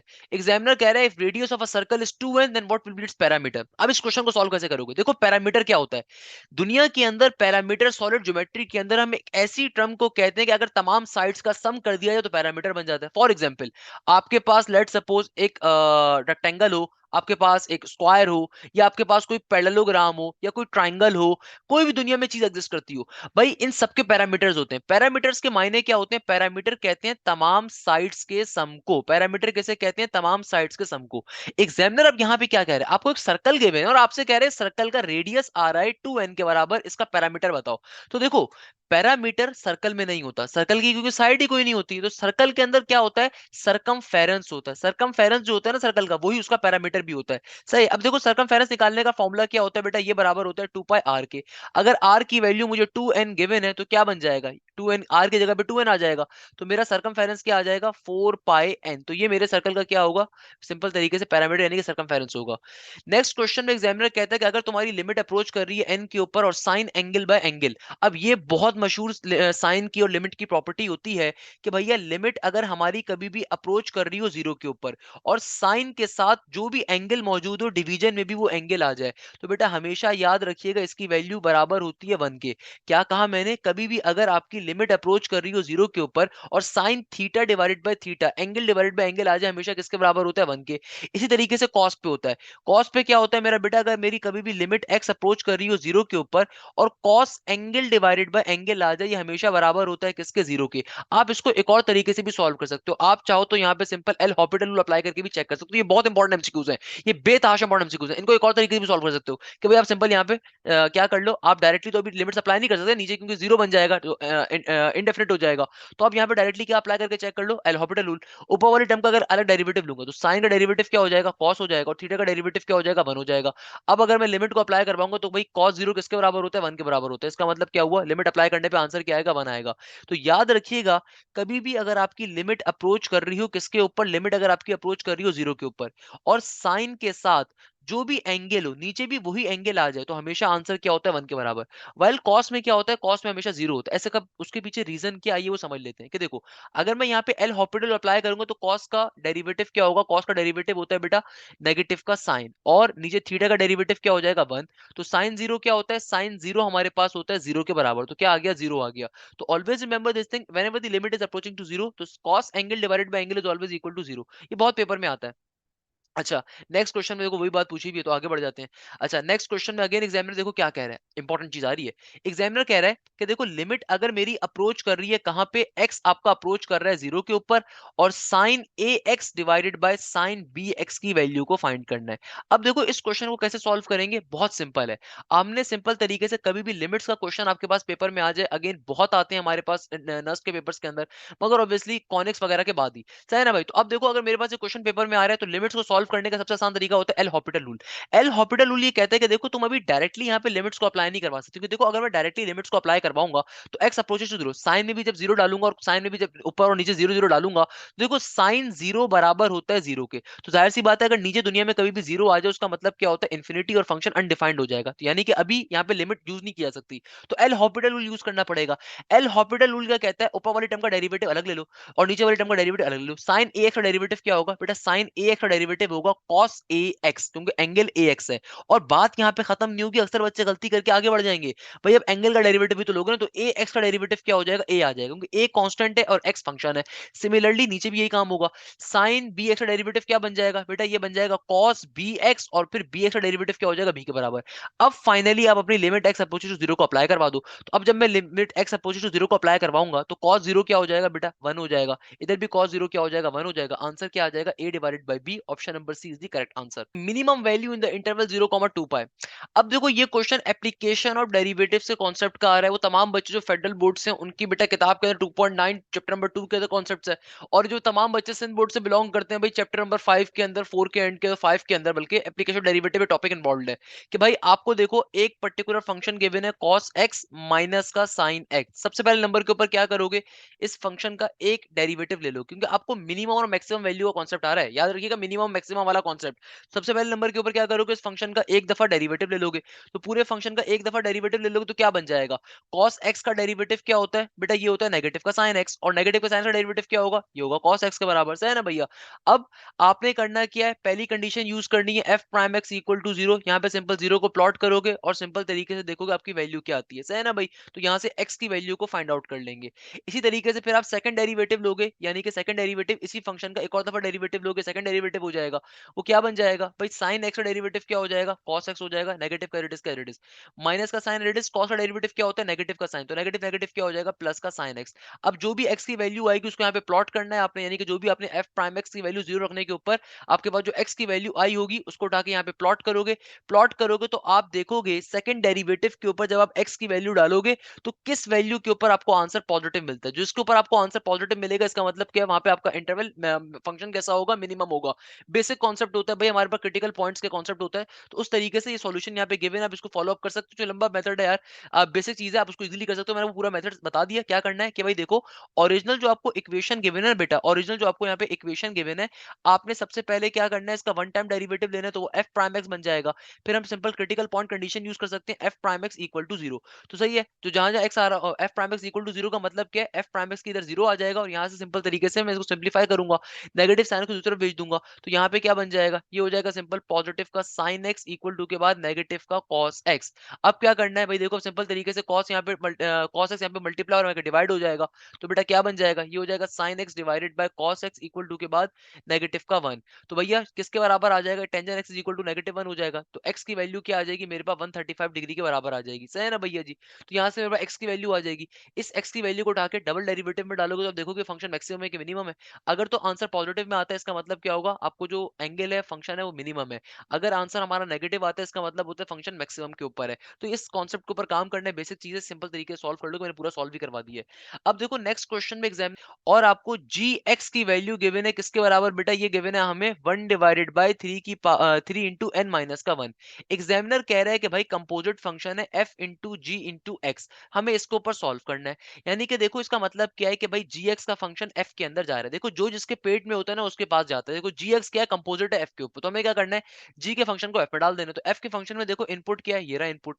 तो भाई सिंपल इस n की जगह पे पूरा का पूरा g का फंक्शन डाल देंगे। तो क्या बन गया 1/3n-1। मैथ्स का बेसिक कॉन्सेप्ट है, एक से ज्यादा टर्म्स अगर डिवाइड हो रही हो सबसे नीचे वाली टर्म नीचे से ऊपर जाके रेसिप्रोकेट होकर लिखी जाती है। तो आंसर क्या आ जाएगा, 3n-1 आ जाएगा। क्वेश्चन क्या हो गया हमारा, सॉल्व हो गया। अच्छा भाई नेक्स्ट क्वेश्चन के अंदर एग्जामिनर हमसे कह रहा है कि अगर मेरा एक फंक्शन है if fx is equal to 2x minus का 5 और ये वैल्यू कैसी है, लेसर देन इक्वल टू 1, या फिर 3x प्लस का 4 है और वैल्यू कैसी है, ग्रेटर देन इक्वल टू 1। तो बताओ इसकी limit x approaches to 1 exist करेगी नहीं करेगी, लेफ्ट हैंड होगा या लेफ्ट हैंड रूल होगा या राइट हैंड लेफ्ट होगा, क्या होगा। अच्छा चेक कर लेते हैं भैया। देखो हमसे एग्जामिनर कह रहा है कि मेरे पास दो फंक्शंस आ रहे हैं। पहले वाले फंक्शन के अंदर कंडीशन गिवन है कि मेरे पास जो वैल्यू होगी 1 से बराबर या छोटी होनी चाहिए। दूसरे वाले में कंडीशन है कि वैल्यू 1 से बड़ी या बराबर होनी चाहिए। तो अगर जहां जहां एक्स आ रहे हैं 1 डाल के चेक कर लेते हैं भाई। पहली वाली इक्वेशन में अगर 1 डाल के चेक करूंगा तो क्या बन जाएगा, ये बन जाएगा 2 माइनस का 5 किसके बराबर आ जाएगा, -3 के। और दूसरी वाली इक्वेशन में अगर 1 डाल के चेक करूंगा तो क्या बन जाएगा, 3 प्लस का 4, 3 प्लस का 4 बराबर होता है 7 के। इसका मतलब क्या हुआ, इसका मतलब ये हुआ कि भाई अगर मैं इसके अंदर वैल्यूज को डालता हूं तो भाई हमारे पास सिंपल तरीके से जब मैंने वैल्यूज को डाला तो मेरे पास पहले वाले फंक्शन के ऊपर क्या प्रूफ कर रहा है, क्या भाई ये वैल्यू मेरी 1 से छोटी है, -3 बिल्कुल छोटी है, और क्या बराबर है, बराबर तो नहीं है, यानी कि नॉट इक्वल है 1 के। अच्छा दूसरी वाली में 3x प्लस 4 के अंदर जब मैंने 1 डाला तो बेटा मेरे पास क्या आया, 7 आया। 7 जो होता है 1 से तो बड़ा होता है मगर 1 के बराबर नहीं होता। तो इसका मतलब क्या हुआ कि लेफ्ट हैंड लिमिट रूल हमारी क्या हो रही है, अप्लाई नहीं हो रही। ओवरऑल लिमिट क्या है, डज नॉट एग्जिस्ट होगा। ओवरऑल लिमिट क्या कर रही है, एग्जिस्ट नहीं करती, क्योंकि देखो कंडीशन सेटिस्फाई नहीं हो रही है। कंडीशन सेटिस्फाई नहीं हो रही कि 1 के बराबर नहीं है, 1 से छोटा और 1 से बड़ा तो है मगर 1 के बराबर नहीं है। तो भाई अगर आप इसका सॉल्यूशन देखें तो आपके पास लेफ्ट हैंड लिमिट और राइट हैंड लिमिट आपस में बराबर नहीं आ रही। इसका मतलब क्या हुआ, डज नॉट एग्जिस्ट हो रहा है। क्योंकि भाई देखो लेफ्ट हैंड लिमिट यानी कि हमने अगर 1 से छोटे के ऊपर अप्लाई किया, राइट हैंड लिमिट यानी कि 1 से बड़े पे अप्लाई किया, तो दोनों आपस में क्योंकि बराबर नहीं आ रहे, इसका मतलब क्या है, ये सिंपल तरीके से डज नॉट एग्जिस्ट होगा। सही है ना भैया जी, ये डज नॉट एग्जिस्ट इसलिए आ रहा है हमारे क्वेश्चन के अंदर। आपको ग्राफ गिवन है, आपसे एग्जामिनर कह रहा है इनमें से कौन सी इक्वेशन इस ग्राफ को रिप्रेजेंट कर रही है। देखो इस ग्राफ को अगर आप गौर से देखो ना, ये पूरे ग्राफ का आपका हदूद आ रहा है, सही ना, पूरी ग्राफ की हदूद आ रही है। अब अगर मैं इस ग्राफ को गौर से देखूं ना, मुझे एक चीज साफ दिख रही है, मुझे खाली यहाँ पे दो पॉइंट्स बताए हुए हैं, एक ये इधर एक्स के ऊपर 1, इधर एक वाई पे 1। मुझे साफ दिख रहा है कि जो मेरा जो ग्राफ है ना, ये एक्स एक्सिस के ऊपर भी +1 से बड़ा है, क्योंकि देखो ना ये आगे भी मूव कर रहा है ना, इधर भी मूव कर रहा है। इसी तरीके से देखो यहाँ पे मेरे पास जो नेगेटिव का 1 होगा एक्स के ऊपर, उससे भी बड़ा आ रहा है, इस साइड पे मूव कर रहा है। इसी तरीके से जो पॉजिटिव का वाई के ऊपर 1 है, उससे भी बड़ा आ रहा है। यानी कि इस ग्राफ का जो हदूद रकबा है या इस ग्राफ का जो लेंथ आ रही है, मुझे साफ तौर पे एक चीज तो दिख रही है ना बेटा, कि देखो इस ग्राफ की जो लेंथ आ रही है, ये इधर भी सारी फैली हुई है, इधर भी फैली हुई है, और ये इधर 1 से बड़ी है, इधर -1 से भी बड़ी है और प्लस के 1 से भी बड़ी आ रही है। तो ऐसा कौन सा ऑप्शन है यहाँ पे, ये कहता है x इज इक्वल टू 1 या 1 से बड़ा, नहीं 1 से पहले भी इन्वॉल्व है यहाँ पे। तो बेटा देखो 1 से पहले भी आ रहा है, इसलिए ऑप्शन ए तो गलत हो गया। दूसरा ऑप्शन कहता है x की वैल्यू 1 हो या 1 से छोटी हो, 1 से छोटी तो है मगर 1 से बड़ी भी तो आ रही है, सारा रीजन जो 1 से बड़ा है ये वाला, तो ऑप्शन बी भी गलत हो गया। ऑप्शन सी कह रहा है सिर्फ 1 से बड़ी हो, नहीं 1 से छोटी भी है, हमारे पास तो 1 के बराबर भी है, 1 भी इंक्लूड है, तो इसका मतलब ये भी सही नहीं है। तो इसका मतलब करेक्ट ऑप्शन क्या होगा, नन ऑफ दीज होगा, क्योंकि कोई भी ऑप्शन सर रेक्टिफाई नहीं कर रहा। नेक्स्ट क्वेश्चन में एग्जामिनर क्वेश्चन क्या आ रहा है, नेक्स्ट क्वेश्चन बड़ा इंपॉर्टेंट है। एग्जामिनर कहता है which of the following line has a slope equal to 0। बहुत दफा पेपर के अंदर आया हुआ है। देखो भाई एग्जामिनर कह रहे हैं दुनिया में किस लाइन का स्लोप 0 के बराबर होता है। याद रखिएगा हमेशा एक्स एक्सिस की लाइन का स्लोप क्या होता है, 0 के बराबर होता है। एक्स एक्सिस की लाइन का स्लोप और इंक्लिनेशन दोनों क्या होती है, 0 के बराबर होती है। और एक्स एक्सिस की लाइन की इक्वेशन क्या होती है, वो चीज जो एक्स के ऊपर 0 होती है वही एक्स एक्सिस की इक्वेशन होती है, y is equal to 0 axis की लाइन की इक्वेशन होती है। अच्छा मगर एग्जामिनर ने यहाँ पे चालाकी करी, x is equal to constant, y is equal to constant भी दिया हुआ है। इसका मतलब क्या है कि देखो दुनिया में कोई लाइन अगर y एक्सिस के पैरेलल होगी और दुनिया में कोई लाइन अगर x एक्सिस के पैरेलल होगी तो उसकी इक्वेशंस क्या होती है। देखो दुनिया में कोई लाइन अगर y एक्सिस के पैरेलल होगी तो दर हकीकत वो x एक्सिस से पास कर रही है। दुनिया में कोई लाइन अगर y एक्सिस के पैरेलल होगी तो इसका मतलब क्या है, वो x एक्सिस से पास कर रही है। तो ऐसी लाइन की इक्वेशन के अंदर हमेशा y की वैल्यू 0 होती है। तो ऐसी लाइन की इक्वेशन क्या होती है? x is equal to constant. और दुनिया में वो लाइन जो x एक्सिस के पैरेलल है तो दर हकीकत y से पास कर रही होगी, और ऐसी लाइन की इक्वेशन में हमेशा x 0 होता है और उसकी इक्वेशन क्या होती है? y is equal to constant. बेटा ये चार बहुत इंपॉर्टेंट एमसीक्यूज है, मैं एमसीक्यूज को सिर्फ सॉल्व करवाने के लिए इन चारों इक्वेशंस को डिफाइन कर रहा हूं कि भाई इन चारों इक्वेशंस का मतलब क्या है। अगर आपको ये मालूम ही नहीं है कि x is equal to constant की लाइन किस इक्वेशन को रिप्रेजेंट करती है, या y is equal to constant किसको रिप्रेजेंट करता है, या x इज इक्वल टू 0 का मतलब क्या है, y is equal to x का मतलब क्या है, तो क्वेश्चन सॉल्व ही नहीं कर सकते आप बेटा, दुनिया इधर से उधर हो जाएगी। तो आइए एक बेसिक चीज मैं आपको समझा देता हूं, डिटेल में बता देता हूं कि देखो हमारे पास दुनिया के अंदर जो x एक्सिस की लाइन होती है ना मेरा बेटा, हमारे पास कभी भी दुनिया के अंदर जो ये x एक्सिस होता है, x एक्सिस की इक्वेशन क्या होती है? ऑलवेज रिमेंबर दिस थिंग मेरे प्यारे शागिर्दों, x एक्सिस की इक्वेशन होती है वो चीज जो x के ऊपर 0 होती है, यानी कि y इज इक्वल टू 0। और दुनिया के अंदर y एक्सिस की इक्वेशन क्या होती है? हमेशा याद रखिएगा, y एक्सिस की इक्वेशन होती है x is equal to 0।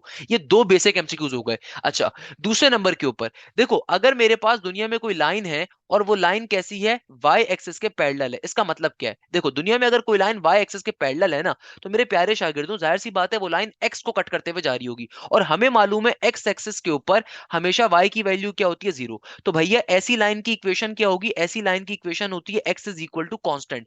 While while अगर कभी भी हमारे पास दुनिया के अंदर एक ऐसी लाइन एग्जिस्ट कर रही है जो कि एक्स एक्सिस के पैरेलल है, जो कि किसके पैरेलल है? एक्स एक्सिस के। तो देखो दर हकीकत वो लाइन बेसिकली y को कट करते हुए जा रही होगी, और हमें मालूम है y एक्सिस के ऊपर क्या चीज 0 होती है? x की वैल्यू। तो ऐसी लाइन की इक्वेशन क्या होगी? हमेशा ये होगी y is equal to constant. तो याद रखिएगा, if a line is parallel to x axis, उसकी इक्वेशन क्या होती है? y is equal to constant. कोई लाइन अगर y के पैरेलल, उसकी इक्वेशन क्या होती है? x is equal to constant.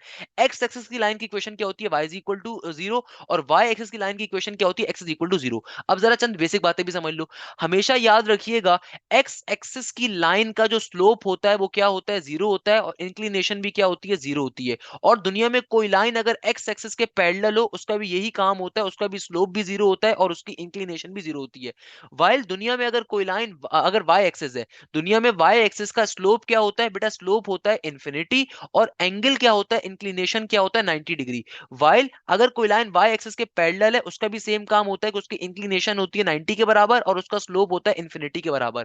और y is equal to x और y is equal to not x, मैंने लास्ट क्लास में भी एक्सप्लेन किया था, बहुत दफा पेपर के अंदर आता है कि देखो दुनिया में कोई भी लाइन अगर फर्स्ट और थर्ड क्वाड्रेंट पे बाइसेक्ट कर रही होती है, तो इस लाइन की इक्वेशन को कहा जाता है y is equal to x. और इस लाइन का जो इंक्लिनेशन होता है वो 45 डिग्री होता है, और स्लोप क्या होता है? 1 के बराबर होता है।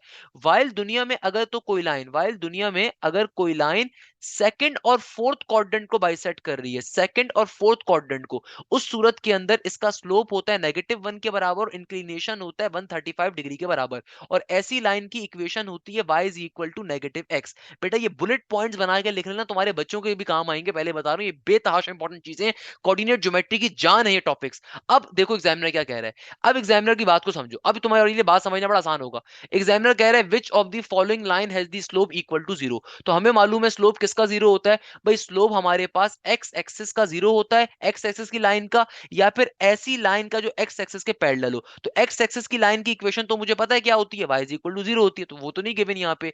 हाँ, x is equal to constant है, y is equal to constant given है। तो भैया वो लाइन जो एक्स एक्सिस के पैरेलल होगी उसकी इक्वेशन क्या होगी? उसकी इक्वेशन होती है y is equal to constant, यानी कि करेक्ट आंसर क्या होगा? Option number C. तो देखो ये सारी जो बुलेट पॉइंट्स है ना बड़े इंपॉर्टेंट है, मैंने लेक्चर में बेताशा बताए हुए हैं। तो भाई आपका जब नेट का एग्जाम हो जाए काइंडली आके पेपर शेयर करिएगा, और अगर आप चाहते हैं नेट 2 नेट 3 नेट 4 की बहुत अच्छी तैयारी करना, तो बिल्कुल आप बैच में एनरोल हो सकते हैं, आप नंबर के ऊपर मेंशन कर सकते हैं, कोई मसले की बात नहीं। जो बेटा नेक्स्ट क्वेश्चन आ रहा है बिलियन टू बिलियन डॉलर्स का क्वेश्चन आ रहा है, इनफैक्ट जितने मिलियन डॉलर्स मैं इस पे खर्च कर दूं वो कम है, बेतहाशा इंपॉर्टेंट क्वेश्चन है।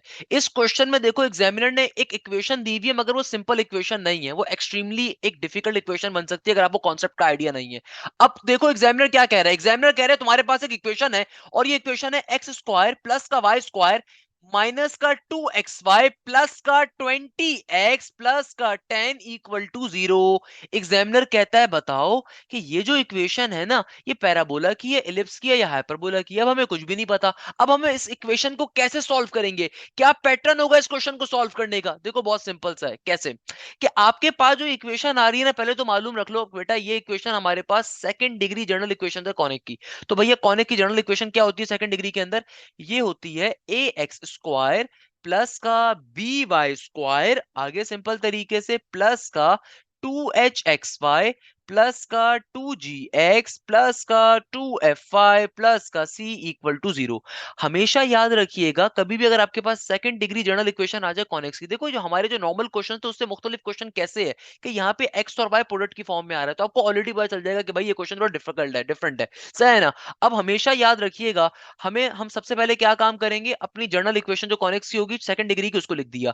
अब आपको एक कॉन्सेप्ट मालूम होना चाहिए कि देखो अगर कभी भी मैं यहां से h की वैल्यू निकालूंगा और एच स्क्वायर बराबर आ जाए ए बी के, इसका मतलब क्या होता है, अगर एच स्क्वायर और ए बी की वैल्यू बराबर आ जाए इसका मतलब होता है पैराबोला है, सही है ना।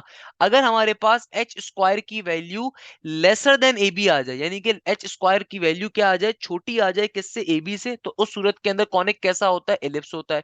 और अगर हमारे पास एच स्क्वायर की value greater than A B आ जाए तो कॉनिक्स क्या होता है, हाइपरबोला का होता है। तो आइए चेक करते हैं हमारे पास क्या केस बन रहा है। तो भाई देखो, सबसे पहले तो मुझे ए और बी चाहिए ना, ए बी और एच चाहिए होता है। तो देखो ए के सामने क्या है, ए क्या मतलब क्या है, एक्स स्क्वायर का कोफिशिएंट, एक्स स्क्वायर के साथ कुछ भी नहीं लिखा हुआ, इसका मतलब ए की वैल्यू क्या होगी, 1 के बराबर। सिमिलरली देखो बी क्या होता है, वाई स्क्वायर का कोफिशिएंट, देखो ओरिजिनल इक्वेशन के अंदर वाई स्क्वायर के साथ कुछ भी नहीं लिखा हुआ, इसका मतलब बी की वैल्यू भी क्या, 1 के बराबर। अब दूसरी चीज मुझे एच चाहिए, एच क्या होता है, देखो यहाँ पे मेरे पास है नेगेटिव का 2xy, यहाँ पे आ रहा है प्लस का 2hxy। तो अगर मैं दोनों को आपस में कंपेयर करवाऊं, प्लस के 2hxy को कंपेयर करवा दूं नेगेटिव के 2xy से, तो देखो एक्स वाई से एक्स वाई कट जाएगा, 2 से 2 कट जाएगा, -1 बच रहा होगा। तो h की वैल्यू किसके बराबर आ गई, -1 के बराबर। अब इसको जरा चेक कर लेते हैं। तो भाई देखो इसको, क्वेश्चन को अगर मैं चेक करता हूं तो मेरे पास क्या आ गया, ये आ जाएगा, हमें मालूम है एच स्क्वायर, एच स्क्वायर की वैल्यू क्या है भाई, एच स्क्वायर, और यहाँ पे ए बी है। अभी देख लेते हैं बराबर आ रहा है, कैसा आ रहा है, क्या आ रहा है। तो भाई एच स्क्वायर की वैल्यू क्या है, -1, तो -1 का स्क्वायर हो जाएगा, सही है ना। अच्छा ए क्या है, वो भी 1 है, बी क्या है, वो भी 1 है, तो सिंपल तरीके से देखो, यानी कि 1 और 1 आपस में, यानी कि एच स्क्वायर और ए बी कैसे आ गए, आपस में बराबर आ गए। तो इसका मतलब क्या हो गया, कॉनिक क्या आ रहा है, ये पैराबोला आ रहा है, यानी कि किस चीज की फिगर आ रही है, पैराबोला की फिगर आ रही है, बेसिक कॉन्सेप्ट है। आई होप अभी बात क्लियर होगी। अच्छा भाई कोवेलेंट हाइड्राइड्स क्या होते हैं, ऑड वन आउट करना है, राइट लर्न नॉलेज और स्टडी के अंदर से, पढ़ने वाली चीजें हैं, राइट जो है वो अलग आ रहा है, नॉर्मल सी बात है यार, मतलब आईक्यू के क्वेश्चन मैंने बहुत डिटेल में सॉल्व करवाए हुए हैं। अच्छा भाई नेक्स्ट क्वेश्चन, नेक्स्ट क्वेश्चन, बाकी सारे फिजिक्स के नॉर्मली क्वेश्चंस आ रहे थे, मैंने देखा तो था। हाँ ये सारे फिजिक्स के क्वेश्चंस बाकी आ रहे हैं हमारे पास, मगर एक आध इसमें क्वेश्चन मौजूद था। अच्छा डिस्क्रिप्शन में पीडीएफ फाइल आपको मिल जाएगी, परेशान होने की जरूरत नहीं है, डिस्क्रिप्शन में पीडीएफ फाइल अपलोड कर दूंगा, तो बिल्कुल भी टेंशन लेने की आप लोगों को नीड नहीं है। अच्छा एक क्वेश्चन ये बहुत इंपॉर्टेंट है, अक्सर पेपर में आ जाता है। एग्जामिनर यहाँ पे देखो क्या कह रहा है, ये क्वेश्चन मार्क कर लो, अक्सर पेपर में आ जाता है। एग्जामिनर कह रहा है I dot product J cross product K, इसी तरीके से आगे कहता है प्लस का sign J dot product I cross product K, फिर आगे कहता है प्लस का sign K dot product I cross product J. हमेशा याद रखिएगा कि दुनिया के अंदर दो similar components of the vectors का जो डॉट प्रोडक्ट होता है वो बराबर होता है किसके, 1 के। और दो अनसिमिलर कंपोनेंट्स ऑफ द वेक्टर्स का जो डॉट प्रोडक्ट होता है वो बराबर होता है किसके, 0 के। अच्छा इसी तरीके से दुनिया के अंदर दो सिमिलर कंपोनेंट्स का क्रॉस प्रोडक्ट आपस में हमेशा बराबर होता है 0 के। वाइल दुनिया के अंदर दो अनसिमिलर कंपोनेंट्स का क्रॉस प्रोडक्ट बराबर होता है थर्ड ऑफ दी कंपोनेंट, यानी कि अगर दो कंपोनेंट्स मल्टी क्रॉस प्रोडक्ट लिया जा रहा है तो तीसरा कंपोनेंट आंसर में आएगा। मगर ये जो चीज होती है ना, ये जो फंक्शन होता है, ये हमेशा एक डायरेक्शन को फॉलो करता है, और उस डायरेक्शन को क्लॉकवाइज डायरेक्शन कहते हैं। कि लेट सपोज आई यहाँ पर है, जे यहाँ पर है, के यहाँ पर है। अगर मैं आई और जे का क्रॉस प्रोडक्ट लूंगा तो आंसर होगा पॉजिटिव का के। अगर जे और के का क्रॉस प्रोडक्ट लूंगा तो आंसर होगा पॉजिटिव का आई। अगर के और आई का आपस में क्रॉस प्रोडक्ट लूंगा तो आंसर होगा पॉजिटिव का जे। मगर अगर मैं कहीं पे इस तरीके से आपसे पूछ लूं कि आई क्रॉस प्रोडक्ट के क्या होगा, तो अब बहुत सारे बच्चे गलती पता है करके क्या आ जाते हैं, आई क्रॉस प्रोडक्ट के का आंसर जे लगा के आ जाएंगे, जे आंसर नहीं होगा बेटा। याद रखिएगा ये क्लॉकवाइज रोटेशन को फॉलो करता है, तो अगर आई क्रॉस प्रोडक्ट के कोई पूछ रहा है तो एंटी क्लॉकवाइज हो गया, तो आंसर क्या होगा, नेगेटिव का जे होगा। तो ये चीज बड़ी इंपॉर्टेंट होती है यहाँ पे। अब as it is J cross product के क्या मतलब क्या है, जे से यानी कि के पे जा रहा है, तो आंसर क्या होगा, पॉजिटिव का आई होगा। तो ऑब्वियसली पॉजिटिव का आई यहाँ पर आ गया, डॉट प्रोडक्ट का डॉट प्रोडक्ट प्लस का साइन। फिर आगे कह रहा है जे dot product I cross product की। अब देखो आई से के पे जा रहा है, जब आई से के पे जा रहा है तो नेगेटिव का जे आएगा ना बेटा यहाँ पे। अब देखो आगे प्लस का के है, dot product I cross product J, I से जे पे जा रहा है, कोई मसले की बात नहीं है, क्या आंसर होगा, प्लस का के ही होगा। तो आई डॉट आई क्या होता है, 1 होता है। जे डॉट जे, देखो जे डॉट जे क्या होता है, यहाँ पे नेगेटिव का जे है। तो मुझे मालूम है भी जे डॉट जे तो 1 होता है, मगर नेगेटिव का 1 होगा ना, क्योंकि नेगेटिव भी तो आ रहा था। तो आई जे डॉट जे क्या हो जाएगा हमारे पास, प्लस का 1, और ये नेगेटिव साइन आ गया, नेगेटिव का 1 हो गया। के डॉट के क्या हो जाएगा, अगेन प्लस का 1 हो जाएगा। तो एक 1 से 1 कैंसिल आउट हो गया, आंसर क्या आ जाएगा, प्लस का 1 आ जाएगा।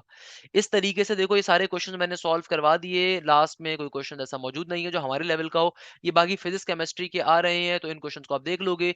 Again which of the following line has the slope equal to 0। मेरे ख्याल में अब ये बात हिफ्ज याद हो गई होगी, मैंने बहुत दफा समझा दी है अब ये चीज भी।